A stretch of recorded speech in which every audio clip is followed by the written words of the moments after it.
व्याख्यामुद्रां करसरसिजैः पुस्तकं शङ्खचक्रे बिभ्रद्भिन्नस्फटिकरुचिरे पुण्डरीके निषण्णः अम्लानश्रीरमृतविशदैरंशुभिः प्लावयन् मामाविर्भूयादनकमहिमा मानसे वागधीशः नमस्ते प्राणेश प्रणतविभवायामुनिमगाः नमस्वामिन् रामप्रियतमनमन् गुरुगुण नमस्तुभ्यं भीमप्रबलतमकृष्णेष्ट भगवन्नमः श्रीमन्मध्वप्रदिश सुदर्शन्नो जय जय श्रीगुरुभ्यो नमः नारायणं सुरगुरुं जगदेकनाथं भक्तप्रियं सकललोकनमस्कृतं च त्रैगुण्यवर्जितमजं विभुमाद्यमीशं वन्दे भवग्रम् अमरासुरसिद्धवन्द्यं नारायणं नमस्कृत्य नरं चैव नरोत्तमं देवीं सरस्वतीं व्यासं ततो जयमुदीरये। ತುಳಸಿ ಸಮೀಕ್ಷೆಯ ಚಿಂತಕರಿಗೆ ವಂದನೆಗಳು. 10ನೆಯ ಪ್ರವಚನ ಪೂಜೆಯ ಬಗ್ಗೆ ಕೆಲವು ಮಾತುಗಳನ್ನು ಕಳೆದ ಬಾರಿ ತುಳಸಿಯ ಉಪಯೋಗಗಳಲ್ಲಿ ಮಹಾಭಾರತದ ಚಿಂತನೆಯೊಂದಿಗೆ ನಾವು ನೋಡಿದ್ದೀವಿ. ಈ ಬಾರಿ ಮತ್ತೆ ಪುನಃ ಕೆಲವು ಮಹಾಭಾರತದ ಮಾತುಗಳು ಇತರ ಪುರಾಣಗಳಿಂದಲೂ ನಾವು ತುಳಸಿಯ ಪೂಜೆಯಲ್ಲಿನ ವಿಶೇಷಾಂಶಗಳನ್ನು ನೋಡುವ ಒಂದು ದೃಷ್ಟಿಯಿಂದ. ಮುಖ್ಯವಾಗಿ ಸಾಮಗ್ರಿಗಳ ಪೂಜೆಯ ಸಾಮಗ್ರಿಗಳನ್ನು ಅವತ್ತಾವತ್ತು ಪ್ರೋಕ್ಷಣೆ ಮಾಡಿಕೊಳ್ಳಲಿಕ್ಕಿದೆ. ಇದು ವಿಶೇಷ ಅಂದರೆ ತುಳಸಿ ದಳದಿಂದ ಪ್ರೋಕ್ಷಣೆ ಮಾಡಲಿಕ್ಕೆ ನೀರು ಶಂಖದಲ್ಲಿರಬೇಕಾಗಿದೆ. ಮತ್ತು ಉಳಿದ ಬಗೆಗಳನ್ನೆಲ್ಲ ನಾವು ಶಂಖಪೂಜೆಯಲ್ಲಿ ನೋಡುವ, ಅದು ವಿಷಯ ಬೇರೆ. ತುಳಸಿ ದಳಯುಕ್ತೇನ ಶಂಖತೋ ಏನ ಪೂರ್ವಕಂ ಪೂಜಾ ದ್ರವ್ಯಾಣಿ ಪುರಾಣಿ ಪ್ರೋಕ್ಷ್ಯ ಪೀಠಂ ಪ್ರಪೂಜೆಯೇತ್. ದೇವರ ಪೀಠಕ್ಕೂ ಪ್ರೋಕ್ಷಣೆ ಮಾಡಲಿಕ್ಕೆ ಉಂಟು. ಹೀಗೆ ವಿಶೇಷವಾದ ಶುದ್ಧಿಯಾಗಿ ತುಳಸಿ ದಳದಿಂದ ಬಿದ್ದ ನೀರು ಪ್ರೋಕ್ಷಣೆಯಲ್ಲಿ ಹೆಚ್ಚು ಮಹತ್ತಿಕೆಯನ್ನು ಪಡೆದಿದೆ. ಜೊತೆಯಲ್ಲಿ ಶಂಖದಲ್ಲಿ ಹಾಕಿಕೊಂಡ ನೀರನ್ನು ಪ್ರೋಕ್ಷಣೆ ಮಾಡುವ ವಿಧಾನ ತುಳಸಿಯಿಂದಲೇ ಪ್ರೋಕ್ಷಣೆ ಆಗಬೇಕಾದ ಸಂಗತಿ ಇಲ್ಲಿದೆ. ಯಾಕೆ ತುಳಸಿ ದಳದ ಮಂಜರಿಯಿಂದ ಅಥವಾ ದಳದಿಂದ ಬೀಳತಕ್ಕಂಥ ನೀರು ಬೇಕು ನಮಗೆ ಪ್ರಧಾನವಾಗಿ, ಅದನ್ನು ಗುರುತಿಸಿದ್ದು. ಮತ್ತು ಶಂಖದಲ್ಲಿ ಮತ್ತೆ ಕಲಶದಲ್ಲಿ ಪೂಜೆಗಾಗಿ ಮಾಡಿಕೊಂಡಾಗ ದೇವರ ಅಭಿಷೇಕದ ಕಲಶಕ್ಕೆ ತುಳಸಿಯ ಗೊಂಚಲನ್ನು, ಹೂ ಬಂದ ತುಳಸಿಯ ಒಂದು ಮುಖ್ಯವಾಗಿ ಅದರ ಕೆಸಲಯದ ಭಾಗವನ್ನು ಹಾಕಲಿಕ್ಕೆ ಉಂಟು. ತುಳಸಿ ಮಂಜರಿಯುಕ್ತಂ ಮತ್ತೆ ಸುಚಂದನ ವಿಮಿಶ್ರಿತಂ. ಗಂಧ ಹಾಕಿದ ಕಲಶ ನೀರು ಪರಿಮಳವಾದ ಗಂಧ ಇದೆ, ಅದರಲ್ಲಿ ತುಳಸಿಯ ಮಂಜರಿಯು ಸೇರಬೇಕು. ಸ್ನಾನಾರ್ಥ ಮುದಕಂ ದತ್ವ ಸರ್ವತೀರ್ಥ ಫಲಂ ಲಭೇತ್. ಇದರಿಂದ ದೇವರಿಗೆ ಅಭಿಷೇಕ ಮಾಡಿದರೆ ಏನು ವಿಷಯ ಕೇಳಿದರೆ, ಎಲ್ಲ ತೀರ್ಥಗಳಿಂದ ಅಭಿಷೇಕ ಮಾಡಿದ ಫಲವನ್ನು ಪಡಿತಾನೆ. ನೋಡಿ, ಸಕಲ ತೀರ್ಥಗಳನ್ನು ಮಾಡಿಕೊಳ್ಳುವ ವಿಧಾನ ಹೇಗೆ ಕೇಳಿದರೆ ತುಳಸಿಯನ್ನು ಹಾಕುವುದು. ಯಾಕೆ? ತುಳಸಿಯಲ್ಲಿ ಮೂಲೆ ಸರ್ವತೀರ್ಥಾನಿ ಉಂಟಲ್ಲ, ಎಲ್ಲ ತೀರ್ಥಗಳು ತುಳಸಿಯಲ್ಲಿ ಇರ್ಲಿಕ್ಕೆ ಹೋಗಿ, ಎಲ್ಲ ಮಂತ್ರಗಳು ತುಳಸಿಯಲ್ಲಿ ಇರ್ಲಿಕ್ಕೆ ಹೋಗಿ, ನಾವು ಕಲಶಕ್ಕೆ ತುಳಸಿ ಹಾಕಿಬಿಟ್ರೆ ಅಲ್ಲಿಗೆ ನಮ್ಮ ಅಭಿಷೇಕದ ಕಲಶ ಸಕಲ ತೀರ್ಥಗಳ ಸನ್ನಿಧಾನದಲ್ಲಿ ಪೂರ್ಣಗೊಳ್ಳುತ್ತದೆ. ಇದನ್ನು ದೇವರ ಅಭಿಷೇಕ ಮಾಡಿ ನಾವು ಮತ್ತೆ ಅದನ್ನು ತೀರ್ಥವಾಗಿ ಪ್ರಾಶನ ಮಾಡಿಕೊಳ್ಳುವ ಮೂಲಕ ನಾವು ಪ್ರತಿನಿತ್ಯ ಎಲ್ಲ ತೀರ್ಥಗಳ ಲಾಭವನ್ನು ಪಡೀಲಿಕ್ಕೆ ಆಗ್ತದೆ, ಪ್ರಾಶನದ ಲಾಭವನ್ನು ಪಡೀಲಿಕ್ಕೆ ಆಗ್ತದೆ. ಆದ್ದರಿಂದ ತುಳಸಿಯ ಇದೆಲ್ಲ ಅತ್ಯಂತ ಅದ್ಭುತವಾದ, ಅಪೂರ್ವವಾದ, ಅಲೌಕಿಕವಾದ, ಅತಾರ್ಕಿಕವಾದ, ಅಂದರೆ ನಮ್ಮ ತರ್ಕಕ್ಕೆ ನಿಲುಕದೇ ಇರತಕ್ಕಂಥ ಚಿಂತನೆಗಳಿವು. ವಾಸ್ತವವಾಗಿ ಭಗವದ್ ಐಕ ಪ್ರಸಾದ ಲಭ್ಯವಾಗಿರತಕ್ಕ ವಿಷಯಗಳಿವು. ಆ ಫಲ ಬರ್ತದ ಕೇಳಿದರೆ ಫಲಮತ ಉಪತ್ತೆ ಅಂತ ಸೂತ್ರಕಾರ ಹೇಳ್ತಾರೆ. ಫಲ ಕೊಡುವುದು ದೇವರು ಸ್ವಾಮಿ, ನೀವು ಅದರ ಬಗ್ಗೆ ಚರ್ಚೆ ಮಾಡಬೇಡಿ, ನಿಮಗೆ ಮಾಡಲಿಕ್ಕೆ ಹೇಳಿದ್ದನ್ನು ಮಾಡುವ ಮೂಲಕ ಫಲವನ್ನು ಪಡೆಯಿರಿ. ಬರುತ್ತೋ ಇಲ್ಲವೋ ಜಿಜ್ಞಾಸೆ ಮಾಡುತ್ತಾ ಬರುವುದಿಲ್ಲ, ಬಂದಿದೆ ಅಂತ ಗಲಾಟೆ ಮಾಡೋದರಲ್ಲಿ ನಮ್ಮದೇನು ನಡೆಯುವುದಿಲ್ಲ. ದಿವ್ಯವಾದ ಚಿಂತನೆಗಳಲ್ಲಿ ಸುಮ್ಮನೆಗೆ ಹೇಳಿದ್ದು ಕೇಳುವುದರಲ್ಲೇ ತಾತ್ಪರ್ಯ ಇರಬೇಕಾದ್ದು. ಅದೇ ನಿಜವಾದಂತಹ ಆಸ್ತಿಕತೆ, ಶ್ರದ್ಧೆ, ಭಗವಂತನ ಮೇಲಿನ ಎಚ್ಚರ ಅಂತ ವಿಷಯವನ್ನು ಲೆಕ್ಕ ಮಾಡ್ತಾರೆ. ಇಲ್ಲಿ ಹೇಳುವಾಗ ನಾನೇನೋ ಲೇಖನದಲ್ಲಿ ಇದರ ಬಗ್ಗೆ ಕೊಡುವಾಗ ಈ ಕೆಲವು ಮಾತುಗಳೆಲ್ಲ ನಾನು ಕರ್ಮ ಸಮೀಕ್ಷೆಯಲ್ಲಿ ತಂದಿದ್ದೇನೆ. ಕೆಲವು ಮೊನ್ನಿನ ಪ್ರವಚನಗಳಲ್ಲಿ ಮಾತ್ರ ಕೆಲವೆಲ್ಲ ಅಪೂರ್ವವಾದಂತಹ, ಅಂದರೆ ಇವತ್ತಿನವರೆಗೆ ರಿವೀಲ್ ಮಾಡದ ಕೆಲವು ಮಾತುಗಳ ಬಗ್ಗೆ ಮಾತಾಡಿದ್ದೆ. ಈ ಗೆರೆಗಳ ಬಗ್ಗೆ ಸ್ವಲ್ಪ ವಿಸ್ತಾರವಾಗಿ ಚಿಂತನೆಯನ್ನು ಕೊಟ್ಟಿದ್ದೇನೆ ನಾನು.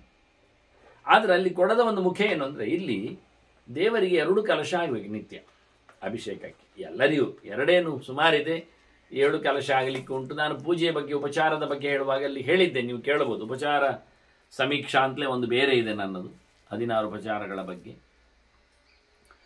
ಅದರಲ್ಲಿ ಕೇಳಬಹುದು ವಿಸ್ತಾರವಾದಂಥ ಭಗವಂತನ ಪೂಜೆಗಳ ಬಗ್ಗೆ ಕೆಲವು ಮಾತುಗಳು. ಅದರಲ್ಲಿ ಅಭಿಷೇಕದ ಬಗ್ಗೆ ಹೆಚ್ಚು ಒತ್ತು ಕೊಟ್ಟಿದ್ದೆ. ಇಲ್ಲಿ ಹೇಳುವಾಗ ಅಂದರೆ ದೇವರಿಗೆ ಗಂಧೋದಕ ಅಭಿಷೇಕ ಬೇಕೆ, ಅದು ಪರಿಮಳ ಬರಬೇಕಲ್ಲ ದೇವರಿಗೆ. ಮೈಯಲ್ಲಿ ನಾವು ಸಾಬೂನು ಹಾಕಿ ಮಿಂದ ಹಾಗೆ, ಮತ್ತು ನಾವು ಖಾಲಿ ಸಾಬೂನು ಹಾಕಿ ಮಿಂದುವರೆಗೆ ಬರೋದಿಲ್ಲ, ಅದನ್ನು ತೊಳ್ಕೊಂಡು ಬರಬೇಕಲ್ಲ. ತೊಳ್ಕೊಂಡು ಬರಲಿಕ್ಕೆ ಮತ್ತೆ ಫ್ರೆಶ್ ನೀರನ್ನು ಹಾಕೊಳ್ಳುತ್ತೇವೆ. ಕೆಲವೊಮ್ಮೆ ಎಣ್ಣೆ ತಿಕ್ಕಿಕೊಂಡು ಹಾಕಿ ಸ್ನಾನ ಮಾಡಿದ ನಂತರ, ಬಿಸಿನೀರು ಸ್ನಾನ ಮಾಡಿದ ನಂತರ ಕೊನೆಗೆ ಶವರ್ ಬಾತ್ ಅಂತ ಹೇಳಿ ಒಂದು ತಣ್ಣೀರಿಗೊಂದು ಮೈ ಒಡ್ಲಿಕ್ಕೆ ಉಂಟು, ಅದು ಚೆಂದ ಆಗುತ್ತೆ. ಹಾಗೆ ಕೊನೆಗೊಂದು ಫ್ರೆಶ್ ಶುದ್ಧ ನೀರು ಅಂತ, ಅದಕ್ಕೆ ಶುದ್ಧೋದಕ. ಮೊದಲೆಲ್ಲ ಗಂಧೋದಕ. ಗಂಧೋದಕ ಎಷ್ಟು ವೆರೈಟಿಯಲ್ಲಿ ಇರಬಹುದು, ನೀವೇನು ಬೇಕಾ ಹಾಕಿರಬಹುದು ಗಂಧೋದಕಕ್ಕೆ. ಅದು ಕಷಾಯೋದಕವು ಮಾಡ್ಬೋದು, ಅದನ್ನು ಬಿಸಿನೀರು ಮಾಡ್ಬೋದು, ಉಷ್ಣೋದಕವೂ ಮಾಡ್ಬೋದು. ದೇವರ ಉಷ್ಣೋದಕಗಳೆಲ್ಲ ಚಕ್ಕೆ ತೆಕ್ಕೆ ಎಲ್ಲ ಹಾಕಲಿಕ್ಕೆ ಉಂಟು, ಬಿಡಿ ಬೇರು ವನಸ್ಪತಿಯ ವಸ್ತುಗಳೆಲ್ಲ ಹಾಕಲಿಕ್ಕೆ ಉಂಟು. ಮತ್ತು ನಾವು ನೋಡುವ ಅಷ್ಟಗಂಧದ ಬಗ್ಗೆ ಒಂದು ಮಾತು ಹೇಳುವ ಇವತ್ತು.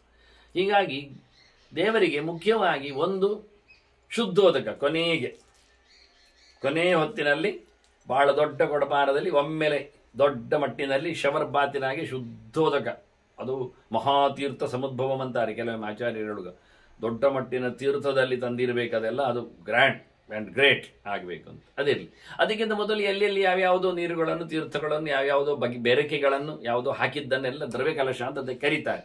ಅದನ್ನೆಲ್ಲ ಮಾಡಲಿಕ್ಕೆ ಆಗುತ್ತೆ. ಅನೇಕ ದ್ರವ್ಯಗಳಾಗಲಿಕ್ಕೆ, ಧಾನ್ಯಗಳನ್ನು ಹಾಕಲಿಕ್ಕೆ ಉಂಟು, ದ್ರವ್ಯಗಳಾಗಿ ಪುಷ್ಪಗಳನ್ನು ಹಾಕಲಿಕ್ಕೆ ಉಂಟು. ನೋಡಿ ಎಷ್ಟು ಪುಷ್ಪೋದಕ, ರತ್ನೋದಕ, ಗಂಧೋದಕ, ಧಾನ್ಯೋದಕ ಇವನ್ನೆಲ್ಲ ಮಾಡಲಿಕ್ಕೆ ಬರ್ತದೆ. ಇರಲಿ, ಹಾಗೆ ಇವೆಲ್ಲ ಮೊದಲು ಹಾಕ್ಕೊಳ್ಳಿಕ್ಕೆ. ಇಲ್ಲಿ ಹೇಳುವಾಗ ಗೆರೆ ನೋಡಿ, ತುಳಸಿ ಮಂಜರಿ ಯುಕ್ತಂ ಸುಚಂದನ ವಿಮಿಶ್ರಿತ. ಇದು 2 ಪದಗಳನ್ನು ಬೇರೆ. ಸ್ನಾನಾರ್ಥಂ, ಸ್ನಾನ ದೇವರಿಗೆ ಅಭಿಷೇಕ. ಉದಕಂ ತತ್ವ. ಈಗ ಉದಕ ನೀರು, 2 ನೀರು ಕೊಟ್ಟಾಗ ಆಯ್ತು. ಒಂದು ಶುದ್ಧೋದಕ, ಅದರಲ್ಲಿ ತುಳಸಿ ಮಂಜರಿ ಹಾಕಿದೆ. ಇನ್ನೊಂದು ಗಂಧೋದಕ, ಅದರಲ್ಲಿ ಬಹಳಷ್ಟು ಬಗೆಯ ಗಂಧಗಳನ್ನೆಲ್ಲ ಹಾಕಿದೆ. ಇನ್ನಷ್ಟು ಎಷ್ಟೋ ಇರ್ಬೋದು, ಅದು 100 ಕಲಶವು ವೆರೈಟಿ ಇರಬಹುದು.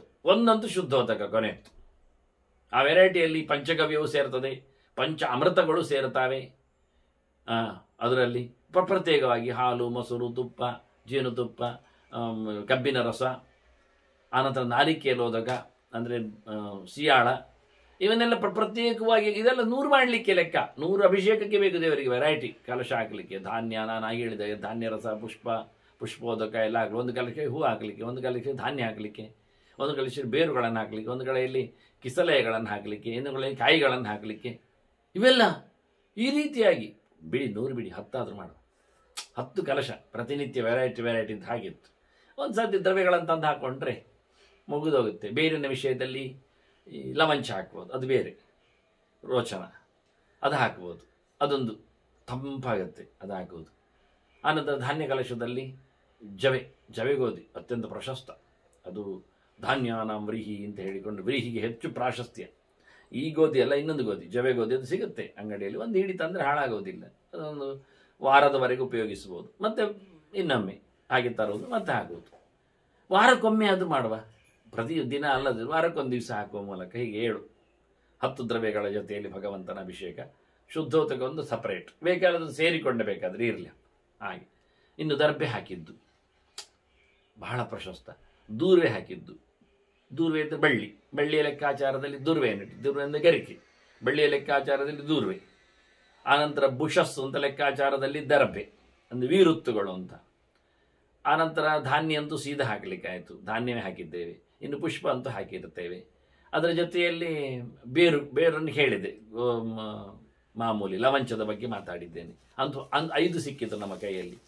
ಇನ್ನು ಕೆತ್ತೆ ಹಾಕಿದ್ದು, ಒಳ್ಳೆ ಯಜ್ಞವೃಕ್ಷಗಳ ಕೆತ್ತೆ ಆಗಬೇಕು ನಿಜವಾಗಿ. ಪಾಲಾಶ ಅಂದರೆ ಬ್ರಹ್ಮವೃಕ್ಷ, ಅಶ್ವತ್ಥ, ಆಲ, ವಟ ಇಂಥದರ. ಕೊನೆಗೆ ಪತ್ರೆಗೆ ನಮ್ದು ಶುದ್ಧೋದಕ್ಕೆ ಬಿಡಿ, ಪತ್ರೆಗೆ ಬಿಲ್ವತ್ತರನ್ನು ಹಾಕಬೇಕು. ಬಿಲ್ವತ್ರ ಓದಕ್ಕೆ ಒಂದರಲ್ಲಿ ಬಿಲ್ವತ್ರ ಎಣ್ಣೆ ಹಾಕಲಿಕ್ಕೆ.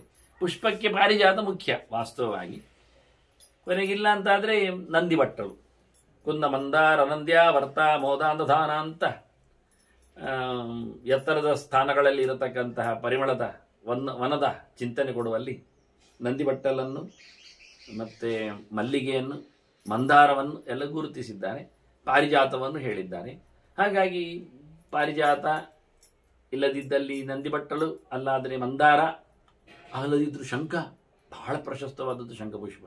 ಅದರಲ್ಲಿ ನೀಲಿ ಶಂಖಪುಷ್ಪಕ್ಕೆ ಭಾರಿ ಪ್ರಾಶಸ್ತ್ಯ ಕೃಷ್ಣನಿಗಾಗುವಾಗ. ಭಾವ ಮೆಡಿದು ಬರುತ್ತೆ. ಅಂದರೆ ದೇವರು ತನ್ನ ಬಣ್ಣದ ಹೂವನ್ನು ಅತಿ ದೊಡ್ಡ ಮದ್ದುವಾಗಿಟ್ಟಿದ್ದಾನಲ್ಲ ಅಂತ ಭಾರಿ ಪ್ರಶಸ್ತವಾದಂತಹ ಸಂಗತಿ.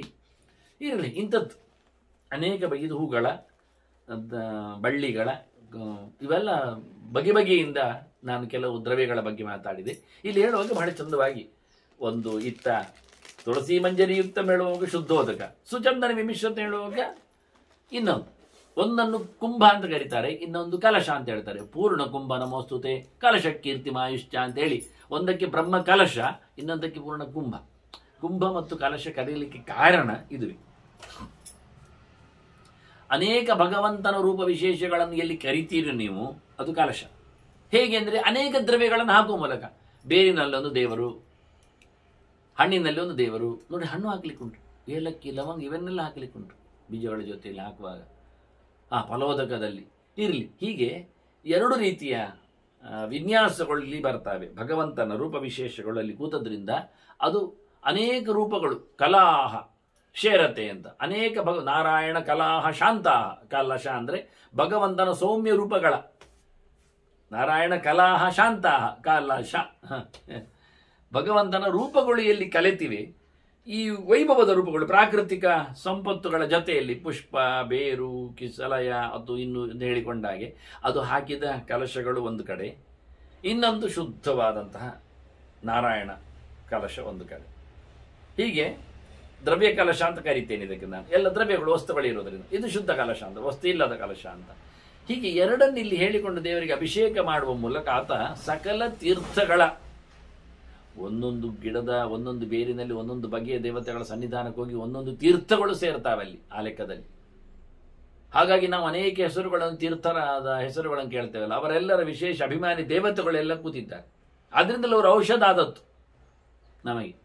ಚಕ್ರಾಣಿಗೆ ಬೇರಾಗಲಿ, ಈಶ್ವರಿ ಬೇರಾಗಲಿ, ಅಥವಾ ವಚ ಬಜೆ, ಅದರ ಬಗ್ಗೆ ಬಹಳಷ್ಟು, ಬ್ರಾಹ್ಮಿ ಆಗಲಿ, ನೋಡಿ ಎಷ್ಟು ಯಾವ ಶಬ್ದಗಳನ್ನು ಬಿಡುವಂತಿಲ್ಲ.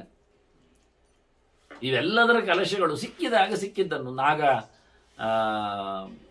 ಪುನ್ನಾಗ ಇದೆ ಪುಷ್ಪದಲ್ಲಿ, ಬಹಳ ಪರಿಮಳ. ನಾಗವಲ್ಲಿ ಇದೆ ಎಸಳಿನಲ್ಲಿ, ಇನ್ನೂ ಅನೇಕ, ಭದ್ರಮುಷ್ಟಿ ಹೇಳಿದಾಗೆ ನಿನ್ನೆ. ಇಂಥದ್ದು ಅನೇಕ ವಸ್ತುಗಳ ಜೊತೆಯಲ್ಲಿ ದೇವರ ಅಭಿಷೇಕವನ್ನು ಇಲ್ಲಿ ಹೇಳಿದ ಮಾತು ಪದ್ಮಪುರಾಣ. ಇದು ಒಂದು ದೃಷ್ಟಿಯಿಂದ ಪದ್ಮಪುರಾಣದ ಮಾತು ಇದು. ಇನ್ನೊಂದು ಪದ್ಮಪುರಾಣದ ಮಾತು ಮತ್ತೆ ನಾನು ಹೇಳ್ತೇನೆ. ಈಗ ಗಂಧ, ಅಷ್ಟಗಂಧದ ಬಗ್ಗೆ ಮಾತು ಹೇಳ್ತೇನೆ ಹೇಳಿದೆ. ಅಷ್ಟಗಂಧದಲ್ಲಿ ಯಾವ ಸೇರಿದೆ ಕೇಳಿದರೆ ನಮಗೆ ಅತ್ಯಂತ ಪ್ರಶಸ್ತವಾದದ್ದೊಂದು ತುಳಸಿ ಕಾಷ್ಟ. ಅದು ಬೇಕು. ಹೆಚ್ಚು ಜನರಿಗೆಲ್ಲ ಅಷ್ಟಗಂಧದಲ್ಲಿ ಅದು ಸೇರುವುದಿಲ್ಲ. ಅದಕ್ಕೆ ಇದೊಂದು ಅಷ್ಟಗಂಧದ ಪ್ರಮಾಣವನ್ನು ಬಹಿರಂಗಪಡಿಸ್ತಾ ಇದ್ದೇನೆ. ತುಳಸಿ ಕಾಷ್ಟಂ ಅಗರು. ಅಗರು ಅಂದರೆ ಅತ್ತರು, ಭಯಂಕರ ಪರಿಮಳದ ಗಂಧ. ಅದು ನೋಡಲಿಕ್ಕೆ ಕಪ್ಪಿರುತ್ತದೆ, ತಿಕ್ಕುವಾಗ ಮಾತ್ರ ಕೈ ಬಟ್ಟೆ ಎಲ್ಲ ಪರಿಮಳ ಬಂದರೆ ಮತ್ತೆ ಹೋಗುವುದಿಲ್ಲ. ಅದನ್ನು ಅಗರು ಗಂಧ. ತುಳಸಿ ಕಾಷ್ಟ ಅದರ ಗಂಧ. ತುಳಸಿ ಕಾಷ್ಟವನ್ನು ತೇಯಬೇಕು, ಹಾಗೆ ಅಗರವನ್ನು ತೇಯಬೇಕು. ಅದರೊಟ್ಟಿಗೆ ತಥೈವ ಆಮಲಕಂ ಶುಭಂ. ಆನಂತರ ನೆಲ್ಲಿ, ಅದು ಬೇಕು, ಅದನ್ನು ತೇಯಲಿಕ್ಕೆ ಬೇಕು. ನೆಲ್ಲಿ ಹಾಕುವುದೊಂದು ಆಯ್ತಲ್ಲ, ಇಡೀ ಹಣ್ಣೆ ಹಾಕುವುದು. ನಾನು ಹೇಳಿ ಹಣ್ಣು ಹಾಕಿಯೂ ಸ್ನಾನ ಮಾಡಲಿಕ್ಕೆ ಉಂಟು ಅಂತ. ಆಮಲಕವನ್ನು, ಆಮಲಕದ ಕೋಲನ್ನು ತೆಗೆದು ಹಾಕುವಂಥ ಗಂಧ ಇದು, ಆಮಲಕ ಗಂಧ ಇದು. ಇದು ಒಂದು ಮಾಡಬೇಕಾದ ಕೆಲಸ. ನೆಲ್ಲಿಯ ಕಾಷ್ಟವನ್ನು ತೆಗೆದು ಹಾಕುವ ವ್ಯವಸ್ಥೆ. ಮತ್ತೊಂದು ಬಿಲ್ವಗಂಧ, ಬಿಲ್ವದ ಕೋಲನ್ನು ಅರೆದು ಹಾಕುವ ಕತೆ. ಬಿಲ್ವಗಂಧ. ದೇವದಾರು, ಇನ್ನೊಂದೊಂದು ಬಿಳಿ ಮರ, ಒಂದು ದೇವದಾರು ಸಿಗುತ್ತೆ. ಅದು ಔಷಧ ಅಂಗಡಿಯಲ್ಲಿ ದೇವದಾರು ತುಂಡು ಕೊಡಿ ಹೇಳಿದರೆ ಕೊಡುತ್ತಾರೆ. ಭಾಳ ಚೆನ್ನಾಗಿರುತ್ತೆ, ಗಟ್ಟಿ ಇರುತ್ತೆ ಮಾತ್ರ ಅದು. ಶ್ರೀಗಂಧ, ಮತ್ತೊಂದು ಮಾಮೂಲಿ ಗಂಧವೇ, ಮಲಯಜ ಗಂಧ, ಕಹಿ ಅದರದ್ದು ರುಚಿ, ಗಂಧದ್ದು ಪರಿಮಳ. ಮತ್ತೆ ಕುಂಕುಮ ಕೇಸರಿ, ಏಳಾಯಿತು. ಮತ್ತೊಂದು ಎಂಟನೆಯದ್ದಲ್ಲಿ ಕರ್ಪೂರ ಅಂತ ಶ್ಲೋಕದಲ್ಲಿ ಉಂಟು, ರೋಚನ ಮುಂದೆ 2 ಶಬ್ದ ಉಂಟು. ಹಾಗಾಗಿ 2 ಆಗ್ಬೋದು ಒಂದು ದೃಷ್ಟಿಯಿಂದ.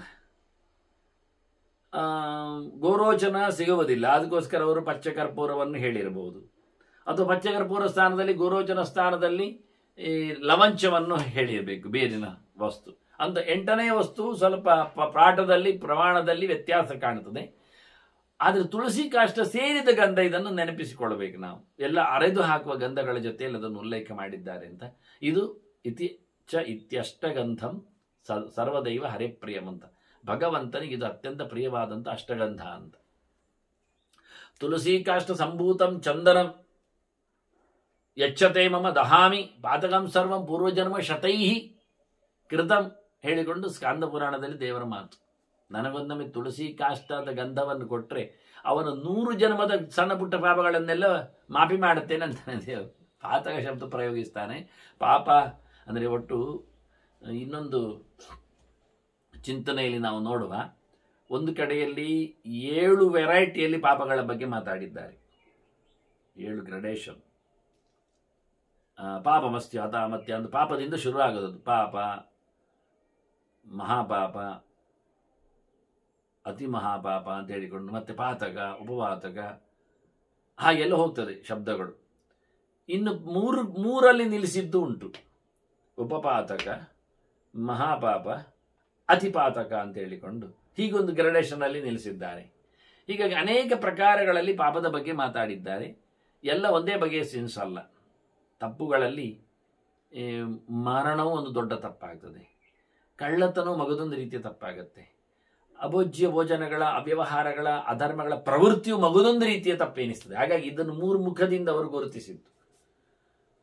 ಮತ್ತೊಬ್ಬರಿಗೆ ಹಾನಿಯಾಗುವ ಹಾಗೆ, ತಾನು ಡ್ಯಾಮೇಜ್ ಆಗುವಲ್ಲಿ, ಮತ್ತೊಂದು ಸಣ್ಣ ಪುಟ್ಟ ರೀತಿಯಲ್ಲಿ ಸಾಮಾಜಿಕವಾದಂತಹ ಘಾತುಕತನಕ್ಕೆ, ಈ ದನವನ್ನು ಕೊಲ್ಲುವುದನ್ನು ಬೇರಿಟ್ಕೊಂಡ್ರು. ಮನುಷ್ಯನಿಗಲ್ಲದೆ ಗೋಗ್ರಹ ಅಂತ ಹೇಳಿಕೊಳ್ಳುವ ಮೂಲಕ ಸೇತುವೆಯ ಭಂಗ ಮಾಡುವಂಥದ್ದು, ಸರೋವರಕ್ಕೆ ಕಲ್ಲು ಬೀಸಾಡುವಂಥದ್ದು, ಇಂಥದ್ದೆಲ್ಲ ನಮೂನೆ. ಇದು ಸಾರ್ವಜನಿಕವಾದ, ಬೇರೆ ಮನುಷ್ಯನಲ್ಲದ, ಮನುಷ್ಯನ ಉಪಯೋಗಕ್ಕಿದ್ರು ಮನುಷ್ಯನಲ್ಲದ ಮನುಷ್ಯನಿಗೆ ಘಾಸಿ ಮಾಡಿದರೆ ಒಂದು ತಪ್ಪು. ಮನುಷ್ಯನಿಗೆ ಸಂಬಂಧಪಟ್ಟವರಿಗೆ, ಪ್ರಾಣಿಗಳಿಗೆ, ಪ್ರಕೃತಿಗೆ, ಮರಮಟ್ಟುಗಳಿಗೆ ಬೆಂಕಿ ಹಾಕುವುದು, ಇದೆಲ್ಲ ಅದು ಹೊರಗಿನಿಂದ.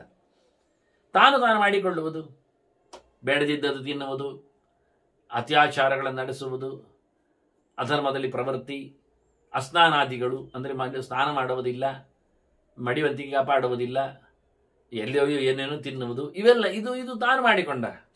ಇದರಿಂದ ಇನ್ನೊಬ್ಬನಿಗೇನು ಅನ್ಯಾಯ ಆಗುವುದಿಲ್ಲ, ಇನ್ನೊಬ್ಬರಿಗೇನು ಅದರಿಂದ ಅಂಟಾಗುವುದಿಲ್ಲ. ಆದರೆ ಅವನೇ ಅದರಲ್ಲಿ ಸಮಾಜದಲ್ಲಿ ಒಬ್ಬ ಯೂನಿಟ್ ಆದ್ದರಿಂದ ಹಾಳಾಗ್ತಾನೆ. ಸಮಾಜವನ್ನು ಕೆಡಿಸ್ತಾನೆ ಅವನು. ಇಷ್ಟು ದೊಡ್ಡ ಸಮಾಜ, ಮಡಿವಂತ ಸಮಾಜ ಇರುವಾಗ 2 ಜನ ಹಾಳಾದ್ರು ಅಂದರೆ 20% ಹಾಳಾದಾಗೋದಿಲ್ಲ. ಏನೋ ಒಂದು ಇಷ್ಟು % ಆ ಸಮಾಜ ಕೊಳಿದಿದೆ, ಹೇಸಿಗೆ ಇದೆ ಅಂತ ಹೇಳಲಿಕ್ಕೆ ಬರುವುದಿಲ್ಲ. ಆದ್ರಿಂದ ಅದಕ್ಕೆ ಕಾರಣ ಇವನಾಗ್ತಾನಲ್ಲ. ಹೀಗಾಗಿ ದೇಶದ ಲೆಕ್ಕಾಚಾರದಲ್ಲಿ ಪ್ರಕೃತಿಯ ಇಂಥವರು ಪಾಪಿಗಳು ದೇಶವನ್ನು ಕೊಳ್ಳೆ ಹೊಡಿತಾರೆ ಅಂತ ಬೈತಾರೆ. ಹೀಗಾಗಿ 100 ಗಟ್ಟಲೆ ಜನ್ಮದಲ್ಲಿ ಮಾಡಿದ ಸಣ್ಣ ಪುಟ್ಟ ಪಾಪಗಳಿಗೆಲ್ಲ ರಿಯಾಯಿತಿಗೋಸ್ಕರ ತುಳಸಿಯ ಗಂಧವನ್ನು ಪ್ರತಿನಿತ್ಯ ತೇಯ್ದು ದೇವರಿಗೆ ಉಪಯೋಗ ಆಗುವಂತೆ, ಕೊನೆ ಪಕ್ಷ ಸ್ನಾನಕ್ಕಾದರೂ ಹಾಕುವಂತೆ. ಇಷ್ಟೆಲ್ಲ ಹೇಳಿದ ನಂತರ ನಮ್ಮ ತುಳಸಿಯ ಬಗ್ಗೆ ನಮ್ಮ ಪೂಜೆಯನ್ನು ನಾವು ಹೇಳದೇ ಇದ್ರೆ, ಹಾಗಾಗಿ ಹೇಳಲೇಬೇಕಾದ ಒಂದು ಬಹಳ ಚಂದವಾದ ಮಾತು ಪದ್ಮಪುರಾಣದ್ದು. ಎಷ್ಟು ಬಗೆಯಿಂದ ಇದು ನಿಮಗೆ ಈ ಬಾರಿಯ ದೊಡ್ಡ ಗಿಫ್ಟು. ಅಂದರೆ ಅಪೂರ್ವವಾದಂತಹ ತುಳಸಿಯ ಮೇಲೆ ಮಾಡತಕ್ಕಂತಹ ನವವಿಧ ಭಕ್ತಿ, ದೇವರ ಮೇಲೆ ಮಾಡುವಂಥದ್ದು ಇವತ್ತು ವಿವರಿಸುವುದಿಲ್ಲ, ನೀವು ಕೇಳಿರ್ಬೋದು ಬೇಕಾದಷ್ಟು ಕಡೆ. ಪ್ರಹ್ಲಾದನ ಮಾತಿನಲ್ಲಿ ಶ್ರವಣಂ ಕೀರ್ತನಂ ವಿಷ್ಣು ಹೇಳಿಕೊಂಡದ್ದು. ತುಳಸಿಯ ಬಗ್ಗೆ ಹೇಳತಕ್ಕಂತಹ ಪದ್ಮಪುರಾಣದ ಬಹಳ ಚಂದವಾದಂತಹ ಮಾತು. ದೃಷ್ಟ, ಸ್ಪೃಷ್ಟ ಅಥವಾ ಧ್ಯಾತ, ನಮಿತ, ಕೀರ್ತಿತ, ಶ್ರುತ, ರೋಪಿತ, ಸಿಂಚಿತ, ನಿತ್ಯಂ ತುಳಸಿ ಪೂಜಿತ ಶುಭ. ನವಧಾ ತುಳಸಿ ಭಕ್ತಿಂ ಯೇ ಕುರುವಂತಿ ದಿನೇ ದಿನೇ. ಏನು ಹೇಳುವ, ಯುಗಕೋಟಿ ಸಹಸ್ರಾಣಿ ತೇ ವಸಂತಿ ಹರೇರ್ಗೃಹೆ. 9 ಬಗೆಯಿಂದ ನಮ್ಮ ತುಳಸಿಯನ್ನು ಮಾತಾಡಿಸಿದರೆ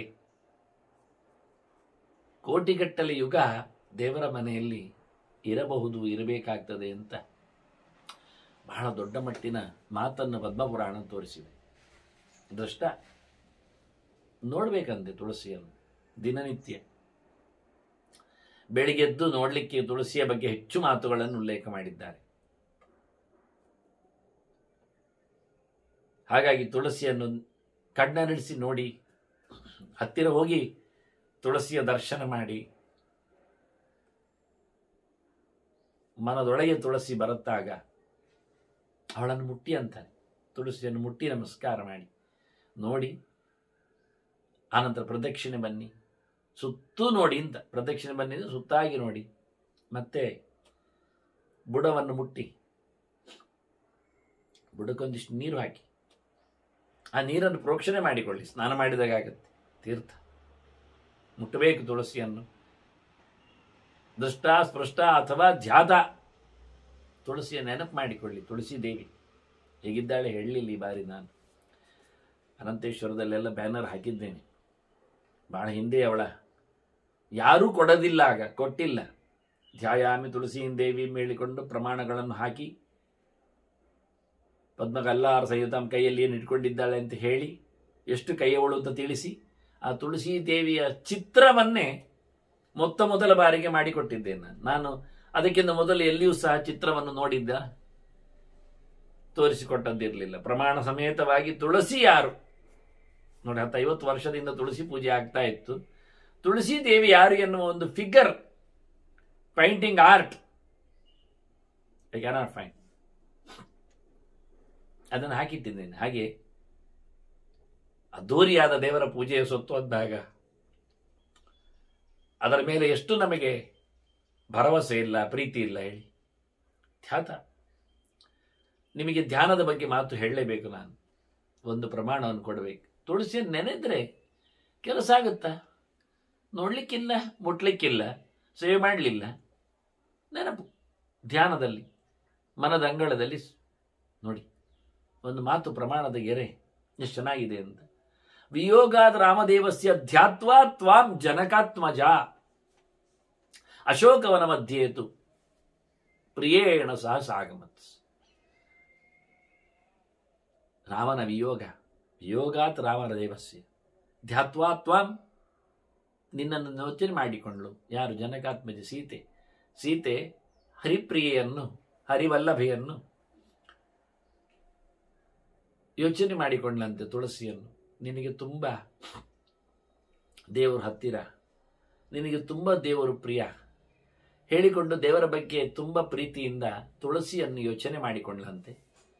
ಕಾಲಿ ಎಲ್ಲಿ? ಅಶೋಕವನ ಮಧ್ಯೆ, ಅಶೋಕದಲ್ಲಿದ್ದಾಗ, ರಾಮನಿಂದ ದೂರ ಆದಾಗ. ಹಾಗಾಗಿ ಪ್ರಿಯೆಯನ್ನು ಸಹಸ ಆಗಮತ್, ಜತೆಯಲ್ಲಿ ಇರುವ ತುಳಸಿಯನ್ನು ನೆನೆಸಿಕೊಂಡದ್ದರ ಒಂದು ಫಲವಾಗಿ ಆಕೆ ರಾಮನನ್ನು ಬೇಗ ಪಡೆದಳು ಅಂತ ಮಾತು ಹೇಳ್ತಾರೆ. ಈ ಮಾತು ಗಮನಿಸಬೇಕಾದ್ರೆ, ಗುರುತಿಸಬೇಕಾದ್ರೆ, ಪ್ರಮಾಣ ಆಗಬೇಕಾದ್ರೆ ಸೀತೆ ತಲೆಯಲ್ಲಿ ಬಂದಿರತಕ್ಕ ವಿಚಾರವನ್ನು ಅವರು ಎತ್ತರಿಸಿರಬೇಕಲ್ಲ. ಎಲ್ಲಿ ಸಿಗುತ್ತೆ ಈ ಗೆರೆಗಳು ನಿಮಗೆ ಹುಡುಕ್ಲಿಕ್ಕೆ, ನೋಡಲಿಕ್ಕೆ? ತುಳಸಿಯನ್ನು ನೆನೆಸಿಕೊಂಡವಳು ಒಬ್ಬಳಿಗಿದ್ರು, ಆಕೆಗೆ ತನ್ನ ದುಗುಡ ಪರಿಹಾರ ಆಗಿದೆ.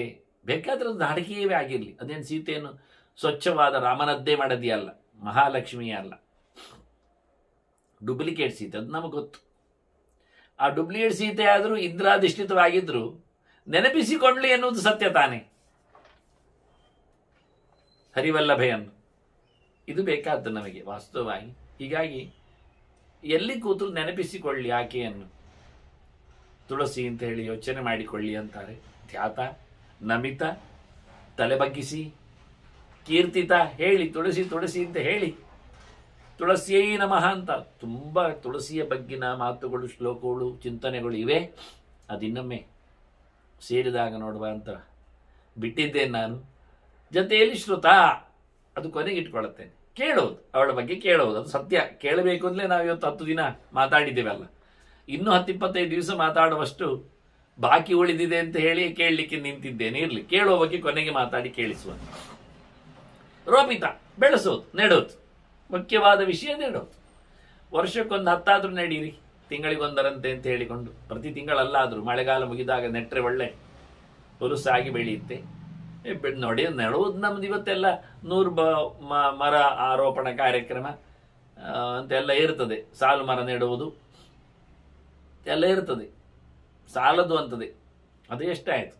ರೋಪಿತ ಸಿಂಚಿತ ನಿತ್ಯಂ, ನಿತ್ಯ ನೀರು ಹಾಕ್ಬೇಕಂತಾರೆ. ನೆಡುವುದು ಒಂದು ದಿನ, ನೀರು ಹಾಕೋದು ಯಾರು? ನೀರು ಹಾಕ್ಬೇಕು. ಸುಮ್ಮನೆ ಅದಕ್ಕೆ ಬಡ ಹಾಕಿ ನೆಟ್ಟು ಬಿಟ್ಟು ದಿನ ಅದು ಏನಿಲ್ಲದೆ ಒಣಗುವಂತೆ ಮಾಡಬಾರ್ದು. ದಿನಾ ನೀರು ಹಾಕಬೇಕು. ಬುಡಕ್ಕೆ ಸರಿ ನೀರು ಹಾಕಿ ಮೇಲಕ್ಕೆ ಚಂದ ಮಾಡಿ ಒಮ್ಮೆ ಪ್ರೋಕ್ಷಣೆ ಮಾಡಿದರೆ ಖುಷಿ ಇರ್ತದೆ, ತಂಪಾಗಿರ್ತದೆ. ಪ್ರತಿನಿತ್ಯ ಅದಕ್ಕೆ ನೀರು ಹಾಕಿ ಸೇವೆ ಮಾಡಿ, ಕೊನೆಗೆ ತುಳಸಿಯ ಪೂಜೆ ಮಾಡಿ ಅಥವಾ ಪೂಜೆಗೆ ತುಳಸಿಯನ್ನು ಬಳಸಿ. ಇಷ್ಟು ಮಾಡಿದ ನಂತರ ನೋಡಿ, ಮುಟ್ಟಿ, ನಮಿಸಿ, ಅದರ ಧ್ಯಾನವನ್ನು, ಯೋಚನೆಯನ್ನು ಮಾಡುತ್ತಾ ಅದರ ಬಗ್ಗೆ ನಮಸ್ಕಾರದ ಮಾತು ಹೇಳಿ, ಅವಳ ಬಗ್ಗೆ ಎತ್ತರದ ಚಿಂತನೆಯನ್ನು ಕೇಳಿಕೊಂಡು ನೆಟ್ಟು ನೀರು ಹಾಕಿ ಬೆಳೆಸಿ ದೇವರಿಗೆ ಒಪ್ಪಿಸಿದ್ರೆ ಎಷ್ಟು ಸಂತೋಷ ಆಗುತ್ತೆ ಅಂತ. ಏನು ಒಂದೊಂದು ಮಾಡಿದ್ರು ಏನು ಫಲ ಎನ್ನುವುದನ್ನು ಪದ್ಮಪುರಾಣ ಗುರುತಿಸಿದೆ. ಅದನ್ನು ನಾವು ಇವತ್ತು ಕೇಳಬಹುದು ಸ್ಪಷ್ಟವಾಗಿ. ಯಾದೃಷ್ಟ ನಿಖಿಲಾಘ ಸಂಘ ಸಮನಿ. ಯಾ ದೃಷ್ಟ ನೋಡಿದರೆ, ಯಾ ಬೇರೆ, ದೃಷ್ಟ ಯಾವಳು, ತುಳಸಿಯವಳು ನೋಡಿದರೆ, ಅವಳ ನೋಡಿದರೆ ಸಾಕು. ಸಾದೃಷ್ಟ ನಿಖಿಲಾಘ ಸಂಘ ಶಮನಿ, ಎಲ್ಲ ಪಾಪಗಳ ರಾಶಿಯನ್ನು ದೂರ ಮಾಡ್ತಾಳೆ, ಇಲ್ಲಾಗಿ ಬಿಡುತ್ತದೆ. ತುಳಸಿ ನೋಡಿದ್ರೆ ಸಾಕು, ಪಾಪ ದೂರದಾಗ್ತಾನೆ. ಸ್ಪೃಷ್ಟ ವಪುಪ್ಪಾವನಿ, ಮುಟ್ಟಿದರೆ ಸ್ಪೃಷ್ಟ, ಸ್ಪರ್ಶನ ಮಾಡಿಬಿಟ್ರೆ, ನೋಡಿದ್ದಲ್ಲ ಮುಟ್ಟಿಬಿಟ್ಟ, ಹೋಗಿ ಕಾಲು ಮುಟ್ಟಿದ, ಬುಡ ಮುಟ್ಟಿದ, ತಲೆ ಮುಟ್ಟಿಸಿದ, ವಪುಪ್ಪಾವನಿ, ಅವನ ದೇಹ ಪವಿತ್ರ ಆಗ್ತದೆ, ಒಳ್ಳೆಯದಾಗ್ತದೆ, ಮಿಂದು ಮಡಿಯಾಗ್ತದೆ. ಅದು ರೋಗಾಣಾಂ ಅಭಿವಂದಿತ ನಿರಸನಿ. ನಮಸ್ಕಾರ ಮಾಡಿದ್ರೆ ಸುತ್ತು ಬಂದು ಪ್ರದಕ್ಷಿಣೆ ಬಂದು ನಮಸ್ಕಾರ ಮಾಡಿಬಿಟ್ರೆ ಅಭಿವಂದಿತ. ಅಭಿ ಅಂದ್ರೆ ಸುತ್ತು ಬಂದು ಅಂತ ಅರ್ಥ. ಅಭಿತಃ ವಂದಿತ ಅಂತ ಸುತ್ತು ಬಂದು ನಮಿಸಿದ್ರೆ ಖಂಡಿತವಾಗಿ ರೋಗ ಹೋಗ್ತದೆ. ಇದು ಥೆರಪಿ, ಇದು ಪ್ರತ್ಯಕ್ಷ ಫಲ. ಪಾಪ ಹೋದದ್ದು ಗೊತ್ತಾಗುವುದಿಲ್ಲ, ದೇಹ ಮಡಿಯಾದದ್ದು ಅರ್ಥ ಆಗುವುದಿಲ್ಲ. ಇದು ಗೊತ್ತಾಗ್ತದಲ್ಲ ನಿಮಗೆ ಅಂತಾರೆ. ತುಳಸಿಯ ಸುತ್ತ ಬರಬೇಕು, ನಿಧಾನವಾಗಿ ಹೆಜ್ಜೆ ಇಟ್ಟುಕೊಂಡು ಒಳ್ಳೆ ಅದರ ಗಾಳಿ ತಡೆದುಕೊಂಡು ಬರಬೇಕು. ನಮಗೆ ಇವತ್ತೇನೋದು ತುಳಸಿ ಒಂದು ಗಿಡ ಇರೋದು, ಮತ್ತೆ ಬೇಡದಿದ್ದದ್ದು 100 ಗಿಡ ಇರ್ತದೆ. ಸೈಕಸ್ ಅಂತ ಹೇಳಿಕೊಂಡು, ಕಳ್ಳಿ ಅಂತ ಹೇಳಿಕೊಂಡು, ಮತ್ತು ಇನ್ನೇನು ಕ್ರೋಟಾನ್ ಹೇಳಿಕೊಂಡು, ಇನ್ನು ಹಳದಿ, ರಬ್ಬರ್ ಇದ್ದೋ ಇನ್ಯಾವುದೋ ಇಂಥದ್ದೆಲ್ಲ ಹಾಕಿಕೊಂಡು ನಾವು ಅದರ ಮಧ್ಯೆಯಲ್ಲಿ ತುಳಸಿಯನ್ನು ಎಲ್ಲಿಯೋ ಒಂದು ಕಡೆಯಲ್ಲಿ ಮೂಲೆಯಲ್ಲಿ ಚಟ್ಟಿ ಇದ್ದಾಗಿ ಇಡ್ತೇವೆ, ಓಡ್ತೇವೆ. ಪ್ರಯೋಜನ ಆಗಲಿಲ್ಲ. ಉಳಿದ ನೀವು ಔಷಧ ತಗೊಳ್ತೀರಿ, ವಿಷ ಪದಾರ್ಥಗಳು, ಡ್ರಗ್ಸ್ಗಳನ್ನು 100 ಕುಡಿತೀರಿ ಅಂದರೆ ಔಷಧ ಕೆಲಸ ಮಾಡುದು ಯಾವಾಗ? ರೋಗ ಹೋಗುದು ಯಾವಾಗ? ಅದನ್ನು ಶುದ್ಧವಾದ ತುಳಸಿಯ ರಾಶಿಯನ್ನೇ ಹಾಕಿಕೊಂಡು ಪ್ರದಕ್ಷಿಣೆ ಬಂದು ಅದರ ಗಾಳಿಯನ್ನು ಸೇವೆ ಮಾಡಬೇಕು. ಆಗ ಖಂಡಿತವಾಗಿಯೂ ರೋಗ ನಿವೃತ್ತಿ ಆಗ್ತದೆ. ರೋಗಾಣಂ ಅಭಿವಂದಿತ. ಇದು ಖಾಲಿ ಒಂದು ರೋಗದಲ್ಲಿ ಅಲ್ಲ, 100 ರೋಗಗಳು ಒಂದು ಪ್ರದಕ್ಷಿಣೆಯಲ್ಲಿ ಮಾತ್ರ ಅಲ್ಲ, ಅದರ ಅನೇಕ ರೀತಿಯ ಉಪಯೋಗಗಳಿಂದ. ನಿರಸನಿ ಸಿಕ್ತ ಅಂತಕತ್ರಾಸಿನಿ. ನೋಡಿ, ನಿಮಗೊಂದು ದೊಡ್ಡ ಮೆಸೇಜ್ ಏನಂದ್ರೆ, ಬುಡಕ್ಕೆ ನೀರು ಹಾಕಿದರೆ ಏನಾಗ್ತದೆ? ಏನಾಗ್ತದೆ ಕೇಳಿದ್ರೆ ಕೇಳಬೇಕು ಯಮನ ಹತ್ರ ಏನು ಅಂತ. ಯಮ ಬರುವುದಿಲ್ಲ ಅಂತ. ನೀವು ದಿನ ಒಂದು ತಂಬಿಗೆ ಇಟ್ಕೊಂಡು ನೀರು ಹಾಕ್ತಾ ಕೂತ್ಕೊಳ್ಳಿ ತುಳಸಿಗೆ, ಯಮ ಬರುವುದೇ ಇಲ್ಲ. ನೋಡ್ತಾನೆ ಯಮ, ಇವತ್ತು ಬರುವುದು ಬೇಡ, ನೀರು ಹಾಕಿದ್ದಾರೆ ತುಳಸಿಗೆ. ಅಂತಕತ್ರಾಸಿನಿ. ಯಮನಿಗೆ ಹೆದರಿಕೆ ಆಗ್ತದಂತೆ. ಅವರು ತುಳಸಿ ಬೆಳೆಸ್ತಾ ಇದ್ದಾರೆ ನೋಡಿ. ನೀವು ತುಳಸಿ ದಳ ಪಿಕ್ಚರ್ ನೋಡಿ ಇರ್ಬೋದು ಅಥವಾ ಕೇಳಿರ್ಬೋದು, ಎಂಡಮೂರಿಯ ಕಥೆಯನ್ನು ಓದಿರ್ಬೋದು, ಕಾದಂಬರಿ. ತುಳಸಿ ಗಿಡ ಮನೆಯ ಎದುರಿಟ್ಟದ್ರಿಂದ ಆ ಮನೆಗೆ ಯಾವ ರೀತಿಯಾದ ವಿಚಿತ್ರಾಟಗಳು ಅಟ್ಯಾಕ್ ಆಗ್ತಿರ್ಲಿಲ್ಲ ಅಂತ ಅದರ ಪಿಕ್ಚರಲ್ಲಿ ಮೆಸೇಜ್ ತೋರಿಸ್ತಾರೆ. ಕೊನೆಗೆ ಅವು ಮಾಡುವ ಮಾಟಕೃತ್ರಿಮಗಳು ತಾಗಬೇಕಾದ್ರೆ ಆ ತುಳಸಿ ಗಿಡವನ್ನು ಅವರಲ್ಲಿಂದ ಎಬ್ಬಿಸುವುದು. ಒಬ್ಬ ಗಾರ್ಡನರನ್ನು ಕಳಿಸಿ ಅವ ಎಲ್ಲ ಬೋಳ್ ಮಾಡುವ ನೆಲೆಯಲ್ಲಿ ತುಳಸಿಯನ್ನು ತೆಗೆದುಹಾಕಿ ಅವರು ಮಾಡುವ ವಿಚಿತ್ರಾಟವನ್ನು ವರ್ಕ್ ಮಾಡಬೇಕು ಅಂತ. ಇಷ್ಟು ಪ್ರಯತ್ನ ಅಂದರೆ ಶಾಸ್ತ್ರೀಯವಾದ ಒಂದು ಚಿಂತನೆ ಆ ಸ್ಟೋರಿಯಲ್ಲಿ, ಪಿಕ್ಚರಲ್ಲಿ ಬಂದಿದೆ. ಅದು ನೀವು ಉಲ್ಲೇಖ, ಅದಕ್ಕೆ ಹೇಳಿದ್ದು ನಾನು, ಸಿಕ್ತ ಅಂತಕತ್ರಾಸಿ. ನೀವು ಪ್ರತಿನಿತ್ಯ ತುಳಸಿಯನ್ನು ಜೀವಂತ ಇಡುತ್ತೆ, ನೀರು ಹಾಕುದ್ರೆ ಏನಾಯ್ತು ಕೇಳಿದ್ರೆ ಜೀವಂತ ಉಳಿಯಿತು. ಇಲ್ಲಾದ್ರೆ ಬಾಡಿ ಸಾಯ್ತದೆ. ಅದು ಬಾಡದಂತೆ ಸೋಲದಂತೆ ನೀವು ಅದನ್ನು ನೋಡಿಕೊಂಡ್ರೆ ನೀವು ಬಾಡೋದಿಲ್ಲ, ನೀವು ಸರೋದಿಲ್ಲ, ನಿಮಗೂ ಅಕಾಲಿಕವಾದ ಮರಣ ಬರುವುದಿಲ್ಲ. ಬೆಳಿಗ್ಗೆದ್ದು ನೀರು ಹಾಕಿ ತುಳಸಿಗೆ ಸುತ್ತ ಬಂದು ನಮಿಸಿ ಮಾತಾಡಿಸಿ ಮುಟ್ಟಿ ಹೋಗಿಬಿಟ್ರೆ ಏನು ಆಕ್ಸಿಡೆಂಟ್ ಆಗುವುದಿಲ್ಲ, ಹೆಚ್ಚು ಕಡಿಮೆ ಆಗುವುದಿಲ್ಲ, ಆರಾಮವಾಗಿ ಮನೆ ತಲುಪ್ತೀರಿ. ಆದ್ರಿಂದ ಹೋಗುವಾಗ ಒಳಗೋಗಿದೆ ಎಲ್ಲ ಮಾತುಗಳನ್ನು ನಾನು ಅನಂತೇಶ್ವರದಲ್ಲಿ ಕೊಟ್ಟಿದ್ದೇನೆ, ಕೆಲವು ನೀಡಿದ್ದೇನೆ. ಹೋಗುವಾಗ ಬರುವಾಗ ಎಲ್ಲ ತುಳಸಿ ಹತ್ತಿರದಲ್ಲಿ ಹೋಗಿ ಪ್ರದಕ್ಷಿಣೆಯಾಗಿ ಹೋಗಿ. ಅದಕ್ಕೆ ನಾನು ಹೇಳಿದೆ, ಮನೆ ಸುತ್ತ ತುಳಸಿ ನಡಿ ಅಂತ. ನೀವು ಎಲ್ಲಿ ಹೋದ್ರೂ ತುಳಸಿ ಕಾಣಬೇಕು, ನಿಮಗೆ ಮುಟ್ಲಿಗೆ ಸಿಗಬೇಕು, ಮೈಗೆ ತಾಗಬೇಕು, ಮಾತಾಡಿಸ್ಬೇಕು. ಹೀಗೆ ರೋಗಾಣ ಅಭಿವಂದಿತ ನಿರಸನಿ ಸಿಕ್ತ ಅಂತಗತ್ರಾಸಿನಿ ಪ್ರತ್ಯಾಸಕ್ತಿ ವಿದಾಯಿನಿ ಭಗವತಃ ಕೃಷ್ಣಸ್ಯ ಸಂರೋಪಿತ. ಪ್ರತ್ಯಾಸಕ್ತಿ ವಿಧಾಯಿನಿ ಭಗವತಃ ಕೃಷ್ಣಸ್ಯ. ದೇವರ ಹತ್ತಿರದಲ್ಲಿ ನಿಮಗೆ ಪ್ರೀತಿ ಮುಟ್ಟಬೇಕಾ, ಒಲವು ಮೂಡಬೇಕಾ, ಶ್ರದ್ಧೆ ಬರಬೇಕಾ? ಅದಕ್ಕೇನು ಮಾಡಬೇಕು ಹೇಳಿದರೆ, ಅದಕ್ಕೆ ಆದಷ್ಟು ತುಳಸಿಯನ್ನು ನೀವು ಹತ್ತಿರ ಮಾಡಿಕೊಡಬೇಕು. ಎಷ್ಟು ನೀವು ತುಳಸಿ ಬೆಳೆಸ್ತೀರೋ, ನೆಡ್ತೀರೋ, ಅಷ್ಟು ನಿಮಗೆ ಕೃಷ್ಣನ ರೂಪಗಳು ಹತ್ತಿರ ಬರ್ತಾವೆ, ಮಾತಾಡಿಸ್ತಾವೆ. ಅಷ್ಟು ನಿಮಗೆ ಕೃಷ್ಣ ಪ್ರೀತಿಯ ಪಾತ್ರನಾಗ್ತಾನೆ. ಪ್ರತಿ ಆಸಕ್ತಿ ವಿಧಾಯಿನಿ ಭಗವತಃ ಕೃಷ್ಣಸ್ಯ ಸಂರೋಪಿತ ನ್ಯಸ್ತಾದ ಚರಣೆ. ಅಲ್ಲ, ನಾನು ಕೃಷ್ಣನ ಪಾದಕ್ಕೆ ಅರ್ಪಿಸಿಬಿಡ್ತೇನೆ ತುಳಸಿಯನ್ನಂತಾದ್ರೆ ಕೊಯ್ದು, ಓಹ್, ನ್ಯಸ್ತಾದ ಚರಣೆ ವಿಮುಕ್ತಿ ಫಲದ, ನಿನಗೆ ಮೋಕ್ಷ ಗ್ಯಾರಂಟಿ. ಇಲ್ಲಿ 6 ಮುಟ್ಟಿದ್ರು ನವವಿಧ ಭಕ್ತಿಯಲ್ಲಿ. ಯಾದೃಷ್ಟ ನಿಖಿಲಾಗ ಸಂಗಮನ. ಇಲ್ಲಿ ಫಲವನ್ನು ಹೇಳಿದ್ದಾರೆ, ಅಲ್ಲಿ ಫಲ ಹೇಳಲಿಲ್ಲ. ಸ್ಪೃಷ್ಟ ಒಬ್ಬುಪಾವನಿ, ರೋಗಾಣಂ ಅಭಿವಂದಿತ ನಿರಸನಿ, ಸಿಕ್ತ ಅಂತಕತ್ರಾತಿನಿ, ಪ್ರತ್ಯಾಸಕ್ತಿ ವಿದಾಯಿನಿ ಭಗವತಃ ಕೃಷ್ಣಸ್ಯ ಸಂರೋಪಿತ. ಚೆನ್ನಾಗಿ ಬೆಳೆಸಬೇಕು, ಕಾಟಾಚಾರದಲ್ಲಿ ಬೆಳೆಸಿ ಹೋಗುವುದಲ್ಲ, ಸರಿ ನೀರು ಹಾಕಬೇಕು, ನೋಡಿಕೊಳ್ಬೇಕು, ಮಣ್ಣು ಹಾಕಬೇಕು, ಒಳ್ಳೆ ರೀತಿಯಿಂದ ಅದು ಸುತ್ತಮುತ್ತಲು ಬೆಳೆದ ಕಪ್ಪು ಹಾಳುಗಳನ್ನೆಲ್ಲ ತೆಗಿಬೇಕು. ನ್ಯಸ್ತಾತಚ್ಚರಣೆ ವಿಮುಕ್ತಿ ಫಲದ. ಒಂದೊಮ್ಮೆ ಸಮರ್ಪಿಸಿಬಿಟ್ರೆ, ಪೂಜೆಯೇ ಬೆಳೆಸಿದರೆ ಖಂಡಿತವಾಗಿಯೂ ಆತನಿಗೆ ಬಿಡುಗಡೆ ಎನ್ನುವುದನ್ನು ತಸ್ಯೈ ತುಳಸಿ ನಮಃ. ಇದು ಪುರಾಣದ ಗೆರೆ, ಪದ್ಮನಾಭ ಹೇಳಿದ ಮಾತು. ಫಲಕಥನ ಜೊತೆಯಲ್ಲಿ 3 ಸೇರಿಸಿದೆ. ಒಂದು ಧ್ಯಾತ, ಒಂದು ಶ್ರುತ, ಇನ್ನೊಂದು ಕೀರ್ತಿತ ಅಂತ. ತುಳಸಿಯ ಬಗ್ಗೆ ಸಂಕೀರ್ತನೆ ಮಾಡಲಿಕ್ಕೆ ಇದೆ, ಚಿಂತನೆ ಮಾಡಲಿಕ್ಕಿದೆ, ಜೊತೆಯಲ್ಲಿ ವಿಶೇಷವಾಗಿ ಬಗ್ಗೆ ಕೇಳಲಿಕ್ಕಿದೆ. ಕೇಳದೆ ಏನು ಹೇಳೋದು, ತುಳಸಿ ಯಾರು ಅಂತ ನೋಡಿ. ಇಷ್ಟಾಗಿ ತುಳಸಿ ಯಾರು ಅಂತ ನಾನು ಹೇಳಲಿಕ್ಕೆ ಹೋಗಲಿಲ್ಲ, ಇನ್ನು ಸುಮಾರು ಬಾಕಿ ಇದೆ ಅಂತ ಹೇಳಿದ್ದೆ ನಾನು. ಕೃಷ್ಣ ಮಾತಾಡಿದ ನಸ್ತ ಅಂದರೆ ಕೊಡಬೇಕು, ಅವನ ಬುಡಕ್ಕೆ, ಕಾಲು ಬುಡಕ್ಕೆ ಸಮರ್ಪಿಸಬೇಕಾದ್ದು ಅಂತ. ದೊಡ್ಡ ಮಾತು ನಿಮಗೆ ಗೊತ್ತು, ಗೀತೆಯಲ್ಲಿ ಕೃಷ್ಣ ಹೇಳಿದ್ದು. ಪತ್ರಂ ಪುಷ್ಪಂ ಫಲಂ ತೋಯಂ ಯೋಮೇ ಭಕ್ತ್ಯಾ ಪ್ರಯಚ್ಛತಿ ತದಹಂ ಭಕ್ತಿಭರತಂ ಅಶ್ನಾಮಿ ಪ್ರಯತಾತ್ಮನಃ ಅಂತ. ಪ್ರೀತಿಯಿಂದ ತಂದುಕೊಟ್ಟ ಉಡುಗೊರೆ ನಾನು ಖಂಡಿತವಾಗಿ ಪಡಿತೇನೆ. ನನ್ನೆಡೆಗೆ ಮನಸ್ಸು ಮಾಡಿದವನಿಗೆ, ನನ್ನ ನಿಯಮಗಳನ್ನು ಪಾಲಿಸಿಕೊಂಡು ಬಂದವನಿಗೆ, ನನ್ನ ಮೇಲೆ ಒಲುಮೆಯಿಂದ ಕೊಟ್ಟ ಏನೊಂದು ಸೊತ್ತು, ಪತ್ರ ಆಗಲಿ, ಪುಷ್ಪ ಆಗಲಿ, ಫಲ ಆಗಲಿ, ತೋಯ ಆಗಲಿ ಅಂದಾನೆ ದೇವರು. ಪತ್ರ ತುಳಸಿ ಪತ್ರವೇ ಅಲ್ವಾ, ಪುಷ್ಪ ತುಳಸಿ ಪುಷ್ಪ ಅಲ್ವೇನು, ಮಂಜರಿ. ಹಾಗಾಗಿ ತೋಯ ತುಳಸಿ ಆಗಿದ ಕಲಶ ಉದಕ ಅಲ್ವಾ. ಹಾಗಾಗಿ ಫಲವು ಬೀಜ ಇದೆ, ಅಲ್ಲಿ ಇಲ್ಲ ಅಂತಲ್ಲ ಹೇಳಿದ್ದು ನಾನು. ಹಾಗಾಗಿ ಇಷ್ಟೆಲ್ಲ ತುಳಸಿಗೆ ಸಂಬಂಧಪಟ್ಟಂತೆ ಕೃಷ್ಣ ಮಾತಾಡಿದ್ದದನ್ನು. ಪೂಜೆ ಮಾಡಲಿಕ್ಕೆ ಉಂಟು, ಅದಕ್ಕೆ ಸಂಸ್ಕಾರ ಉಂಟು, ಅಂಥವರು ಮಾತ್ರ ಮಾಡುವುದು. ನಾವೆಲ್ಲ ಪೂಜೆ ನೋಡುವುದಷ್ಟೇ, ಗಂಟೆ ಹೊಡೆಯುವುದಷ್ಟೇ, ಶಂಖ ಊದುವುದಷ್ಟೇ, ನಗಾರಿ ಬಾರಿಸುವುದಷ್ಟೇ, ಬತ್ತಿ ಹಾಕುವುದಷ್ಟೇ ಅಲ್ಲಪ್ಪ. ಎಲ್ಲರಿಗೂ ಉಂಟು ಅಂತಾನೆ ಕೊಡಲಿಕ್ಕೆ. ತುಳಸಿ ಪತ್ರವನ್ನು, ಇತರ ಪುಷ್ಪಗಳನ್ನು, ಇತರ ಹಣ್ಣುಗಳನ್ನು, ಈ ಎಲ್ಲವನ್ನು ಎಲ್ಲರೂ ಕೊಡಲಿಕ್ಕೆ ಉಂಟು. ಕೃಷ್ಣ ಹೇಳ್ತಾನೆ, ನೀವು ಹೇಳಬಹುದು, ಕೃಷ್ಣ ಹೇಳ್ತಾನೆ, ಪತ್ರಂ ಪುಷ್ಪಂ ಫಲಂ ತೋಯಂ ಯೋಮೇ ಭಕ್ತ್ಯಾ ಪ್ರಯಚ್ಛತಿ. ಯಾರು? ತದಹಂ ಭಕ್ತಿಭರತಂ ಮೂರ್ಧ್ನಾ ಗೃಹ್ಣಾಮಿ ಶೂದ್ರತಃ ಅಂತಾನೆ. ನಾನು ಯಾರು ತಂದುಕೊಟ್ರು ತಗೊಳ್ತೇನೆ ಮಾರಾಯ, ನನಗೇನಿಲ್ಲ. ಚಾತುರ್ವರ್ಣ್ಯದ ಸೃಷ್ಟಿಯ ವ್ಯವಸ್ಥೆ ನನ್ನದು ಕರ್ತೃತ್ವ. ಹಾಗಿರುವಾಗ ನಾನು ಅವರನ್ನೆಲ್ಲಿ ದೂರ ಇಟ್ಟಿದ್ದೇನೆ? ನಾನು ಶಿರಸ ವಹಿಸಿ ಮತ್ತೆ ಹೇಳ್ತಾನೆ, ಪತ್ರಂ ವಾಪಿ ಅಥವಾ ಪುಷ್ಪಂ ಫಲಂ ವಾಪಿ ಅಪಯೇವ ದದಾತಿ ಮಮ ವಿಪ್ ಶೂದ್ರೋಯತ್ ಶಿರಸ ಧಾರಯಾಮಿ. ನನಗೆ ಯಾವನೊಬ್ಬ ಕೊಟ್ಟರು ನಾನು ಅದನ್ನು ತಲೆಯಲ್ಲಿ ಹೊತ್ಕೊಳ್ತೇನೆ. ಪ್ರೀತಿ ನನಗೆ ಮುಖ್ಯ. ನನ್ನನ್ನು ಅರಿತಿರುವುದು ನನಗೆ ಬೇಕು, ನನ್ನ ಬಗ್ಗೆ ಅವನಿಗೆ ಎಚ್ಚರ ಇರಬೇಕು. ಹೀಗೆ ಎಲ್ಲರಲ್ಲಿ ಹೋಗಬಾರ್ದವ. ಅಂಥವನದ್ದು ಖಂಡಿತವಾಗಿ ನಾನು ಸ್ವೀಕರಿಸ್ತೇನೆ. ಗಂಧಂ ಪುಷ್ಪಂ ಫಲಂ ತೋಯಂ ಪತ್ರಂ ವಾ ಮೂಲಮೇವ.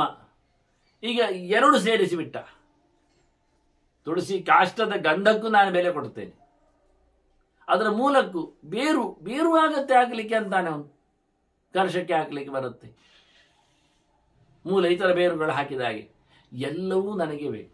ಯಾವುದರಿಂದಲೂ. ಅಥವಾ ನೀವು ಬೇರೆ ರೀತಿ ನೋಡಿದರೆ, ಮೇಲಾಗುವಂಥದ್ದು ಪುಷ್ಪ, ಅದರ ಹತ್ತಿರ ಆಗುವಂಥದ್ದು ಪತ್ರ, ಅದರ ಕೆಳಗೆ ಆಗುವಂಥದ್ದು ಕಾಂಡ, ಅದರ ಗಂಧ, ಅದರ ಹಣ್ಣಲ್ಲಿ ಆಗತಕ್ಕದ್ದು ರಸ, ಅದರ ಬೇರು, ಅದರ ಬುಡದಲ್ಲಿ ಆಗುವಂಥದ್ದು ಗಿಣ್ಣು. ಈಗ ಮೇಲಿನದ್ದು ಹಣ್ಣು, ಕೆಳಗಿನದ್ದು ಗಿಣ್ಣು, ಇದೆರಡು ಲೆಕ್ಕ. ಫಲ ಮೂಲ. ಕಂದ ಫಲಾಶನ ಕೇಳಿರ್ಬೋದು ನೀವು ಪಾಂಡವ ಬಂಧೋದಲ್ಲಿ. ಸುಂದರ ರೂಪ, ಭಗವಂತ ಬಹಳ ಚೆನ್ನಾಗಿ ಮೇಲಿನ ಫಲವನ್ನು ಪಡೀತಾನೆ, ಕೆಳಗಿನ ಫಲವನ್ನು ಪಡೀತಾನೆ.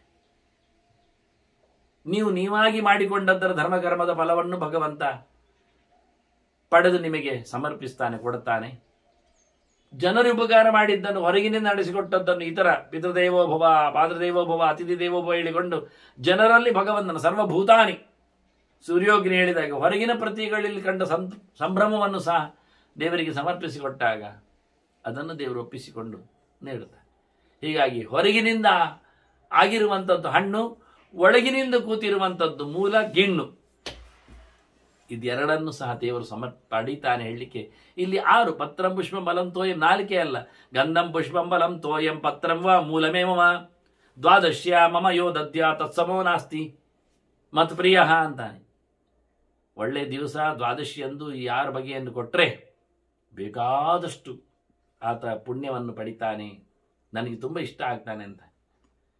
ಎಲ್ಲ ಪತ್ರಗಳಿಗಿಂತ ತುಳಸಿ ಪತ್ರಕ್ಕೆ, ಎಲ್ಲ ಪುಷ್ಪಗಳಿಗಿಂತ ತುಳಸಿಯ ಮಂಜರಿಗೆ, ಎಲ್ಲ ನೀರುಗಳಿಗಿಂತ ತುಳಸಿ ಹಾಕಿದ ನೀರಿಗೆ, ಎಲ್ಲ ಗಂಧಗಳಿಗಿಂತ ತುಳಸಿ ಗಾಸ್ತ್ರದ ಗಂಧಕ್ಕೆ ಅತಿ ಪ್ರಾಶಸ್ತ್ಯವನ್ನು ಸ್ಕಾಂದ ಪುರಾಣವು ಕೊಟ್ಟಿದೆ ನೋಡಿ.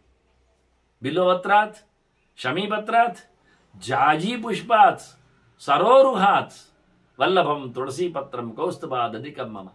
ನನಗೆ ಕೌಸ್ತುಭ ಮಣಿಗಿಂತಲೂ ತುಂಬ ಇಷ್ಟ ತುಳಸಿ ಅಂತಾನೆ ದೇವರು. ಯಾಕೆಂದರೆ ಕೌಸ್ತುಭ ಇದು ಚಮತ್ಕಾರದ ಗೆರೆ. ಕೌಸ್ತುಭಕ್ಕೆ ಅಭಿಮಾನಿಯಾದವ ಬ್ರಹ್ಮದೇವ, ಭಗವಂತನ ಮೊದಲ ಮಗ, ಆದಿಜೀವ, ಶತಾನಂದ, ಅತ್ಯಂತ ಎತ್ತರದ ಉತ್ತಮ ಜೀವ ಅವನು. ಅವನಿಗಿಂತಲೂ ನನಗೆ ಇಷ್ಟ ತುಳಸಿ ಅಂತಾನೆ. ಯಾಕೆ? ಅವಳು ಲಕ್ಷ್ಮಿಯ ಸನ್ನಿಧಾನಕ್ಕೆ ಪಾತ್ರಳಿದ್ದಾಳೆ ಅಷ್ಟೇ. ಯಾವಾಗ ಲಕ್ಷ್ಮಿಯ ಸನ್ನಿಧಾನಕ್ಕೆ ಪಾತ್ರಳಾಗ್ತಾರೋ ಆಗ ಭಗವಂತನಿಗೆ ಎಲ್ಲರಿಗಿಂತ ಮಿಗಿಲು. ಆಕೆ ಪ್ರೀತಿಗೆ, ಭಕ್ತಿಗೆ. ಹಾಗಾಗಿ ತುಳಸಿ ಒಂದು ಜೀವಳಾದರೂ ಅದರಲ್ಲಿ ಲಕ್ಷ್ಮಿಯ ಬಹಳಷ್ಟು ಸನ್ನಿಧಾನ ಇರಲಾಗಿ ಪೂಜೆಯ ಹೊತ್ತಿನಲ್ಲಿ ಭಗವಂತನಿಗೆ ಬಹಳಷ್ಟು ಇಷ್ಟವಾಗಿ ಬಿಡುತ್ತದೆ. ಬ್ರಹ್ಮದೇವನಿಗಿಂತ ಮಗನಿಗಿಂತಲೂ, ನಿಜವಾಗಿ ಮಗನಿಗಿಂತಲೂ ಮಿಗಿಲು ಆಗುವ ಚಾನ್ಸ್ ಬರುವುದು ಈ ಅರ್ಥದಲ್ಲಿ ಮಾತ್ರ. ಎಷ್ಟರಿಗಿಂತ ಬಿಲ್ವಪತ್ರ ನೋಡಿ, ಬಿಲ್ವ ಅದು ಲಕ್ಷ್ಮಿ ಇದ್ದೇ ವೃಕ್ಷ, ಶ್ರೀ ವೃಕ್ಷ ಅಂತ ಅದಕ್ಕೆ ಹೆಸರು. ಪೂರ್ಣವಾಗಿ ಲಕ್ಷ್ಮಿಯ ಸನ್ನಿಧಾನ ಅದರಲ್ಲಿ. ಹೆಚ್ಚಿನವರಿಗೆ ಗೊತ್ತಿಲ್ಲ, ಆದರೆ ಅದು ಶಿವನದ್ದು ತಿಳ್ಕೊಂಡಿದ್ದಾರೆ. ನಿಜವಾಗಿ 3 ಎಸಳಿನಲ್ಲಿ 3 ಜನ ಇದ್ದಾರೆ, ಬ್ರಹ್ಮ ವಿಷ್ಣು ಮಹೇಶ್ವರರು. ಆನಂತರ ಅದು ಶ್ರೀವೃಕ್ಷ ಅಂತ ಅದಕ್ಕೆ ಹೆಸರು. ಬಿಲ್ವ ವೃಕ್ಷಕ್ಕೆ ಶ್ರೀ ಸೂಕ್ತದಲ್ಲೇ ಬರತಕ್ಕ ಮಾತುಗಳದು. ಅದರಲ್ಲಿ ಲಕ್ಷ್ಮಿಯ ಪೂರ್ಣ ಸನ್ನಿಧಾನದಲ್ಲಿದ್ದು. ಆದ್ದರಿಂದ ಕೃಷ್ಣಾಷ್ಟಮಿ ಎಂದು ಕೃಷ್ಣದೇವರ ಪೂಜೆಗೆ ಲಕ್ಷ್ಮಿ ಬರಬೇಕು ಅಂತ ಬಿಲ್ವವನ್ನು ತರುದು. ಬಿಲ್ವೇ ನಾಪಿ ಸುಪೂಜಿತ ಅಂತ ಆಚಾರ್ಯ ಮಂತ್ರದನ್ನು ಎತ್ತಿ ತೋರಿಸಿಕೊಟ್ಟದ್ದು, ಎಲ್ಲ ಕಡೆ ಪುರಾಣದಲ್ಲಿ ಬಂದಿದೆ ಅಂತ. ಹಾಗಾಗಿ ಬಿಲ್ವ ಪತ್ರಾತ್, ಶಮಿ ಪತ್ರಾತ್ ನೋಡಿ, ಎಲ್ಲ ಪಾಪಗಳನ್ನು ಕಳೆಯುವುದು ಹೆಸರಿರುವುದು ಶಮಿ ಪತ್ರಕ್ಕೆ. ಆ ಶನಿಯಲ್ಲಿ ವಿಶೇಷವಾಗಿ ಅನುಗ್ರಹ ಮಾಡಿರ್ತಕ್ಕಂಥ ಪ್ರಾಣನ ಬೆಂಬಲ. ಹಾಗಾಗಿ ಶಮಿಗಷ್ಟು ಬೆಲೆ. ಪ್ರಾಣದೇವರ ಉಪಾಸನೆಯ ಅನುಗ್ರಹದ ದಿನ ಮಾದ್ರಿಂದ, ಅಂತಹ ಮರ ಆದ್ರಿಂದ ಆ ಶಮಿ ಪತ್ರಕ್ಕಿಂತಲೂ ಬಿಲ್ವ ಪತ್ರಕ್ಕಿಂತಲೂ ಪ್ರಾಣ ಮತ್ತು ಲಕ್ಷ್ಮಿಯ ಒಂದು ವಿಶೇಷವಾದಂತಹ ಸನ್ನಿಧಾನವುಳ್ಳ 2 ಸೊತ್ತಿಗಿಂತಲೂ ಒಂದು ದೃಷ್ಟಿಯಿಂದ ಪತ್ರ ಆಯಿತು. ಇನ್ನು ಪುಷ್ಪಕ್ಕೆ ನೋಡಿದರೆ ಸ್ಥಲಜ, ಜಲಜ. ಜಲಜ ಪುಷ್ಪ ಪದ್ಮ, ಸ್ಥಲಜ ಪುಷ್ಪ ಜಾಜಿ. ಪುಷ್ಪಗಳಲ್ಲಿ ಜಾಜಿಯ ಶ್ರೇಷ್ಠೆ ಇದೆ. ಪಾರಿಜಾತ ಹೇಳ್ಬೋದಿತ್ತಲ್ಲ, ಅಂದರೆ ಪಾರಿಜಾತ ಪ್ರಾಣನ ಪ್ರತೀಕಾಗಿ ಹಿಂದೆ ಬಂದಾಗಿದೆ ಶಮೀಪತ್ರ, ಅದಕ್ಕೆ ಅದನ್ನು ಬಿಟ್ಟಿದೆ. ಹಾಗಾಗಿ ಜಾಜಿಯನ್ನು ಮತ್ತೆ ಪದ್ಮವನ್ನು ಇದೆರಡನ್ನು ಇಟ್ಟುಕೊಂಡ್ರು. ಇಲ್ಲಿಯೂ 2ರಲ್ಲಿ ಪ್ರಾಣನ ಮತ್ತು ಲಕ್ಷ್ಮಿಯ ಸನ್ನಿಧಾನವೇ ಇರುವುದು. ನೀರಿನಲ್ಲಿ ಮತ್ತು ನೆಲದಲ್ಲಿ ಇರತಕ್ಕ ಪುಷ್ಪ ಅದು ಪತ್ರ ಆಯಿತು. ನೀರಿನ ಪುಷ್ಪದಲ್ಲಿ ಲಕ್ಷ್ಮಿ ಇದ್ದಾಳೆ, ನೆಲದ ಪುಷ್ಪದಲ್ಲಿ ಪ್ರಾಣ ಇದ್ದಾನೆ. ಹೀಗಾಗಿ ಎಲ್ಲ ಪುಷ್ಪಗಳಿಗಿಂತ ಮಿಗಿಲಾದ ಪುಷ್ಪಗಳಿಗಿಂತ ಮಿಗಿಲು, ಎಲ್ಲ ಪತ್ರಗಳಿಗಿಂತ ಮಿಗಿಲಾದ ಪತ್ರಗಳಿಗಿಂತ ಮಿಗಿಲು ಯಾವುದು? ತುಳಸಿ ಪತ್ರ. ವಲ್ಲಭಂ ತುಳಸಿ ಪತ್ರಂ ಕೌಸ್ತುಭಾದಧಿಕಂ ಮಮ ಅಂತ. ಹೀಗಾಗಿ ನಾವು ವಿಶೇಷವಾಗಿ ತಿಳಿಯಲಾರದ ಅಥವಾ ತಿಳಿಯಲಾಗದೇ ಇದ್ದ ಸಂಗತಿಗಳ ಬಗ್ಗೆ ತಿಳ್ಕೊಳ್ಳಿಕ್ಕೆ ಉಂಟು. ಯಾಕೆ ಏನು ಅಂತ ಈ ಶ್ಲೋಕ ಸುಮಾರು ಸುಲಭವಾಗಿ ಇರಲಿಲ್ಲ. ಅದು ಅಭಿಮಾನಿಕವಾಗಿ ಅರ್ಥವನ್ನು ಕೊಡುವಲ್ಲಿ ಅಥವಾ ಅದರ ಪ್ರಾತಿನಿಧಿಕವಾದ ಚಿಂತನೆಯಲ್ಲಿ ಅದು ತೆರೆದುಕೊಂಡಿದೆ. ಹೀಗೆ ಭಗವಂತನ ಪ್ರಿಯ ಲೆನಿಸಿಕೊಂಡ ಮಹಾಲಕ್ಷ್ಮಿಯ ಪೂರ್ಣ ಪ್ರಸಾದಕ್ಕೆ ಮತ್ತು ಸನ್ನಿಧಾನಕ್ಕೆ ಪಾತ್ರರಾದ ತುಳಸಿಯ ಬಗ್ಗೆ ನಾವು ಕೇಳಬೇಕು. ನಾನಾಗ ಹೇಳಿದೆ ಕೇಳೋ ಬಗ್ಗೆ ಕೊನೆ ಕೇಳುತ್ತೇನೆ ಅಂತ. ಕೇಳಬೇಕು. ಇವತ್ತೇನು ಗೊತ್ತು ವಿಷಯ, ಪುರುಸೊತ್ತಿಲ್ಲ ನಮಗೆ. ಎಲ್ಲಿವರೆಗೆ ಕೇಳಿದರೆ ನಮ್ಮದೊಂದು ಸ್ಲೋಗನ್ ಇದೆ, ಏನು ಅಂದರೆ ಊಟ ಮಾಡಲಿಕ್ಕೆ ಪುರುಸೊತ್ತಿಲ್ಲ ಆದರೆ 100 ವಿಷಯಗಳು ಬಿಟ್ಟಾದ್ರೂ ಊಟ ಅಂತೂ ಮಾಡಬೇಕು. ಯಾಕೆ ದೇಹ ಗಟ್ಟಿ ಇರಬೇಕಲ್ಲ. ಶತಂ ವಿಹಾಯ ಭೋಕ್ತವ್ಯ, ಇದೆಲ್ಲರೂ ಹೇಳಿಕೊಳ್ಳೋದು. 100 ಕೆಲಸ ಇದ್ದರೆ ಬಿಡುಮಾರಾಯ, ಊಟ ಮೊದಲು ಮಾಡಿ, ಅದು ಮತ್ತೆ ಮಾಡಿ. ಇದೆಲ್ಲ ಭಾರಿ ರೂಢಿಯಲ್ಲಿದ್ದ ಗೆರೆ ಇದು. ಏನಾದರೂ ಅವನು ಓದ್ತಾ ಇದ್ರೆ ಬಿಡ ಮತ್ತೆ ಊಟ ಮಾಡಿದ ನಂತರ, ಯಾಕೆ ಶತಂ ವಿಹಾಯ ಹೋಗ್ತವೆ, 100 ಬಿಟ್ಟರು ತೊಂದರೆ ಇಲ್ಲ, ಒಂದು ಊಟ ಬಿಡಬಾರದು ಅಂತ. ನೋಡಿ, ಎಷ್ಟೋ ಜನ ಊಟ ಬಿಡಬಾರದು ಅಂತ ಹೇಳಿ 100 ಬಿಟ್ಟವರಿದ್ದಾರೆ. ಬಿಡಿ, ಅಷ್ಟು ಊಟಕ್ಕೋಸ್ಕರವೇ ಹುಟ್ಟಿದವರು ಇರ್ತಾರೆ. ಹಾಗಲ್ಲ, ಆ ಹೊತ್ತಿನಲ್ಲಿ ಮಾಡಬೇಕು. ಅದು ಒಂದು ವೈಶ್ವಾನರ ಯಜ್ಞ ಅನ್ನೋ ಚಿಂತನೆ ಬರಬೇಕು. ಹಾಗಾಗಿ ಉಳಿದದ್ದೆಲ್ಲ ಮತ್ತೆ ಅಂತ ಮಾತು ಬಂದಿದೆ. ಇಷ್ಟೇ ತಾನೇ ನಿಮ್ಗೆ ಗೊತ್ತಿರೋದು. ಊಟದ ಬಗ್ಗೆ ಮಾತ್ರ ನಿಮಗೆ ಗೊತ್ತಿರೋದು. 100 ಬಿಟ್ಟರು ಊಟ ಮಾಡಿ ಅಂತ. ಮುಂದಿನ ಗೆರೆ ಕೇಳಿದ್ದೀರ ಏನು? ಸಹಸ್ರಂ ಸ್ನಾನಮಾಚರೇತು ಉಂಟು, ಗೊತ್ತುಂಟ? 1000 ತೊಂದರೆಗಳಿದ್ರು ಬಿಟ್ಟನ್ನಾದರೂ ಸ್ನಾನವನ್ನು ಟೈಮಲ್ಲಿ ಮಾಡಿ ಅಂತ. ಇದರ ಬಗ್ಗೆ ಗಂಟೆಗಟ್ಟಲೆ ನನಗೆ ಹೇಳಲಿಕ್ಕೆ ಉಂಟು ಬಾಕಿ. ಸ್ನಾನದ ಬಗ್ಗೆ ಯಾವ ಹೊತ್ತಿನಲ್ಲಿ ಸ್ನಾನ ಮಾಡಲಿಕ್ಕೆ ಉಂಟು, ಯಾವ ಹೊತ್ತಿನಲ್ಲಿ ಮಾಡಬಾರದು, ಎಷ್ಟರ ನಂತರದಲ್ಲಿ ಸ್ನಾನಕ್ಕೆ ಅಂತ. ಪ್ರತಿನಿತ್ಯ ನಾವು ಮಾಡುವ ಸ್ನಾನ ಉಂಟಲ್ಲ, ಒಂದು ಅವಧಿ ಮೀರಿದ್ದು, ಒಂದು ಅವಧಿ ಬಾರದ್ದು. ಅರ್ಥ ಆಯ್ತಾ ನಿಮಗೆ? ನಮ್ಮ ಸ್ನಾನ ಏನು ಉಂಟು? ಕೆಲವರೆಲ್ಲ 6 ಗಂಟೆ 7 ಗಂಟೆ ನಂತರ ಸ್ನಾನಕ್ಕೆ ಹೋಗುದು. ಆಗ ಸೂರ್ಯೋದಯ ಆಗಿರ್ತದೆ, ಆ ಸ್ನಾನ ಪ್ರಯೋಜನ ಇಲ್ಲ. ಇನ್ನು ಕೆಲವರು ಬೆಳಿಗ್ಗೆ ಬೇಗ ಎದ್ದು ಸ್ನಾನ ಮುಗಿಸುವುದು. ಎಷ್ಟು ಬೇಗ? 3 ಗಂಟೆ ಮೊದಲೇ. ಅದು ಹಿಂದಿನ ರಾತ್ರಿಗೆ ಸೇರ್ತದೆ. ಆದರೂ ಮಾಡಬಾರ್ದು. ಅದು ಹಿಂದಿಗಾದರೂ ಸೇರ್ತದೆ ಅಂದರೆ ಸೇರುವುದಲ್ಲ, ಅದು ತಪ್ಪೇ. ಮಧ್ಯರಾತ್ರಿಯಲ್ಲಿ ಮಧ್ಯ 2 ಯಾಮಗಳಲ್ಲಿ ಸ್ನಾನ ಮಾಡಿದರೆ ಅದು ರಾಕ್ಷಸ ಸ್ನಾನ ಅಂತ ಅರ್ಥ, ಪಿಶಾಚಿ ಸ್ನಾನ ಅಂತ ಅರ್ಥ. ಅದು ಯಾವುದಕ್ಕೆ ಹೇಳಿದರೆ, ಒಂದೋ ಗ್ರಹಣಕ್ಕೆ ಹೇಳಿದ್ದು, ಇಲ್ಲ ಯಾರಾದರೂ ಸತ್ತರೆ ಹೇಳಿದ್ದು. ಮನೆ ಮಂದಿಯಲ್ಲಿ ಯಾರಾದರೂ ಸತ್ತರೆ ಕೂಡಲೇ ಸ್ನಾನ ಮಾಡಲಿಕ್ಕೆ ಉಂಟು, ಹೆಣದ ಮೈಲಿಗೆಯಿಂದಾಗಿ. ಇಂಥದ್ದಕ್ಕೆ ಬಿಟ್ಟರೆ ಇನ್ಯಾವುದಕ್ಕೂ ಮಧ್ಯದ 2 ಯಾಮ, ರಾತ್ರಿಯ ಮಧ್ಯದ 6 ಗಂಟೆ ಕರಾರುವಾಕಾಗಿ ಸೂರ್ಯೋದಯಕ್ಕಿಂತ 3 ಗಂಟೆ ಬ್ಯಾಕ್, ಸೂರ್ಯಾಸ್ತಕ್ಕಿಂತ 3 ಗಂಟೆಯ ನೆಕ್ಸ್ಟ್, ಮಧ್ಯದ 6 ಗಂಟೆ, 12 ಗಂಟೆ ರಾತ್ರಿಯಲ್ಲಿ. ಸೂರ್ಯಾಸ್ತಕ್ಕಿಂತ ಸೂರ್ಯೋದಯ ಇರೋದು 12 ಗಂಟೆ ರಾತ್ರಿ ಅಂತ ಅರ್ಥ. ಅದು ಆ ರಾತ್ರಿಯಲ್ಲಿ ಸೂರ್ಯನ ಬೆಳಕಿನ ಹತ್ತಿರದ 3 ಗಂಟೆ ಬೇಡ, ಸೂರ್ಯನ ಬೆಳಕಿಗೆ ಹತ್ತಿರ ಆಗುವ 3 ಗಂಟೆ ಬೇಡ, ನಡುವಿನ 6 ಗಂಟೆ, ಸ್ವಲ್ಪ ಹೆಚ್ಚು ಕಡಿಮೆ ಆಗ್ತದೆ. ಅದು ಯಾಮ ಪ್ರಕಾರದಲ್ಲಿ. ಆ ಹೊತ್ತಿನಲ್ಲಿ ಸ್ನಾನ ಮಾಡಿದರೆ, ಊಟ ಮಾಡಿದರೆ, ನೀರು ಕುಡಿದರೆ ಅತ್ಯಂತ ಹೇಸಿಗೆಯ ಕೆಲಸ ಆಗ್ತದೆ, ಪಾಪ ಕೆಲಸ ಆಗ್ತದೆ. ಪ್ರಯಾಣ ನಡೆಸಿದ್ದರು ಅಂತ ಸೇರಿಸ್ತಾರೆ. ಎಂತ ಮಾಡುವ ಈಗ? ಕೆಲವರದ್ದು ಸ್ನಾನ ಒಂದು ಬೇಗ, ಒಂದು ಕೆಲವರದ್ದು ತಡ. ಅಧಿಕೃತವಾದ ಹೇಳಿದ ಸಮಯದಲ್ಲಿ ಮಾಡುವುದೇ ಇಲ್ಲ. ಅದಕ್ಕೆ ಇವ್ರಿಗೆಲ್ಲ ಗೆರೆ ಬರೆದದ್ದು ಸಹಸ್ರಂ ಸ್ನಾನಮಾಚರೇತು. ನಿನಗೆ 1000 ಹೆಚ್ಚು ಕಡಿಮೆ ಇರಲಿ ಮಾರಾಯ, ಕರೆಕ್ಟಾಗಿ ಸ್ನಾನದ ಗಂಟೆಯಲ್ಲಿ ಸ್ನಾನ ಮಾಡು ಹೇಳಿಬಿಟ್ರು. ಯಾರು ಅರ್ಥ ಮಾಡಿಕೊಳ್ತಾರೆ ನೋಡಿ.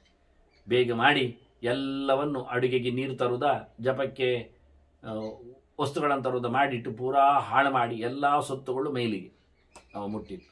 ಮಿಂದಿದ್ದೇನೆ ಅಂತ ಅವನಲ್ಲಿ ಭ್ರಮೆ, ನಿಜವಾಗಿ ತಪ್ಪು.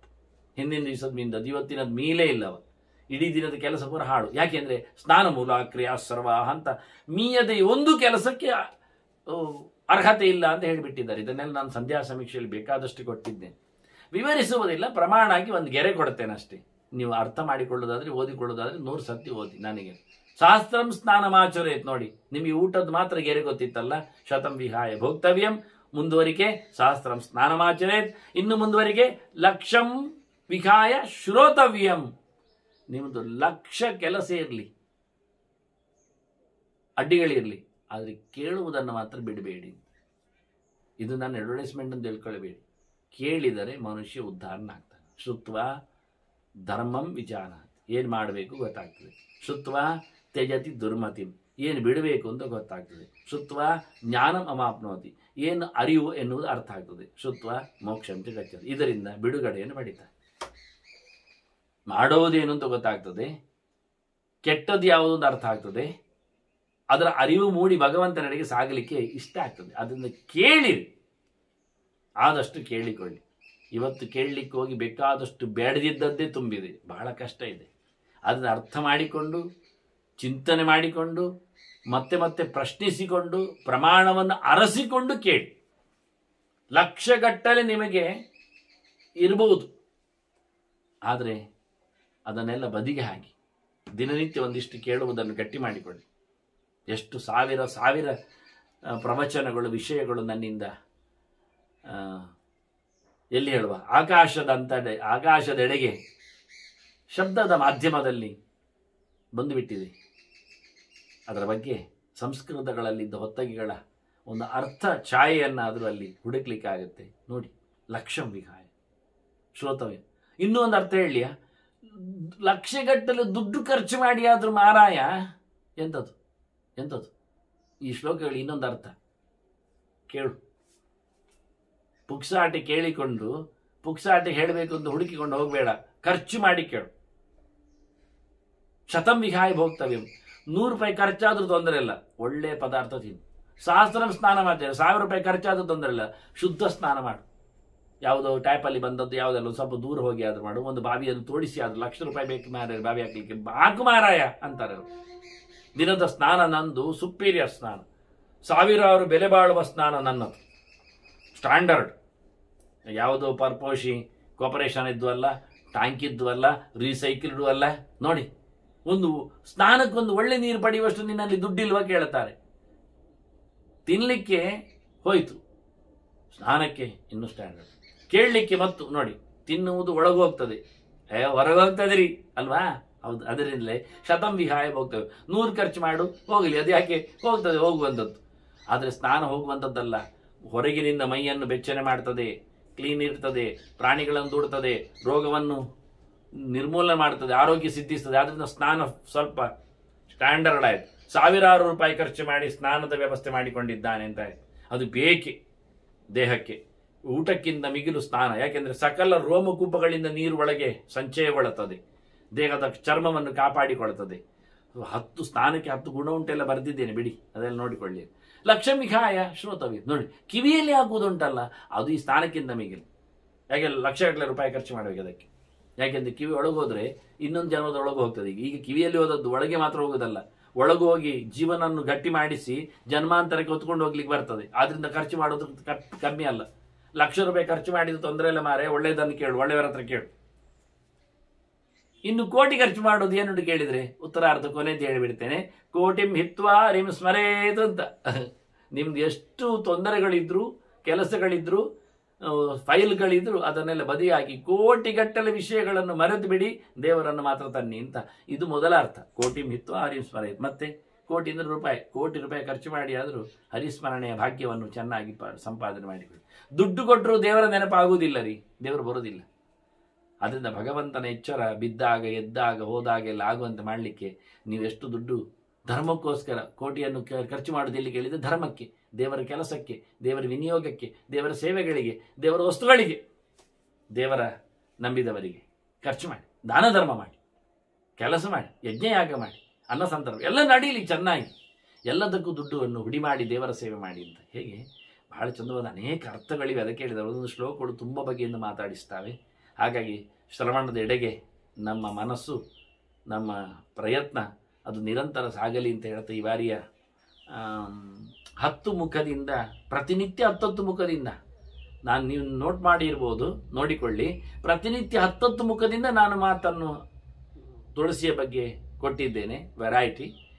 ಹಾಗಾಗಿ ನೀವು 10 ದಿನದಲ್ಲಿ 100 ಅಂಶಗಳನ್ನು ತುಳಸಿಯ ಬಗ್ಗೆ ಸಂಕಲನ ಮಾಡಿದ ಪುಣ್ಯಕ್ಕೆ, ಭಾಗ್ಯಕ್ಕೆ ಭಾಗಿಗಳು. ಇನ್ನು ಮುಂದೆ ಮತ್ತೆ 11ನೇ ಎಪಿಸೋಡ್ ಆಗಿ ತುಳಸಿಯ ಸಮೀಕ್ಷೆಯನ್ನು ಮಗದೊಮ್ಮೆ ಸೇರಿದಾಗ ಅದನ್ನು ನಡೆಸಿಕೊಡುವ ಹಾಗೆ ಮುಂದರಿಕೆ ತುಳಸಿಯ ಚಿಂತನೆ ಸಾಗುವಂತಾಗಲಿ. ಮತ್ತೆ ವಂದನೆಗಳು. ಶ್ರೀಕೃಷ್ಣಾರ್ಪಣ. ನಾರಾಯಣ ನಾರಾಯಣ ನಾರಾಯಣ.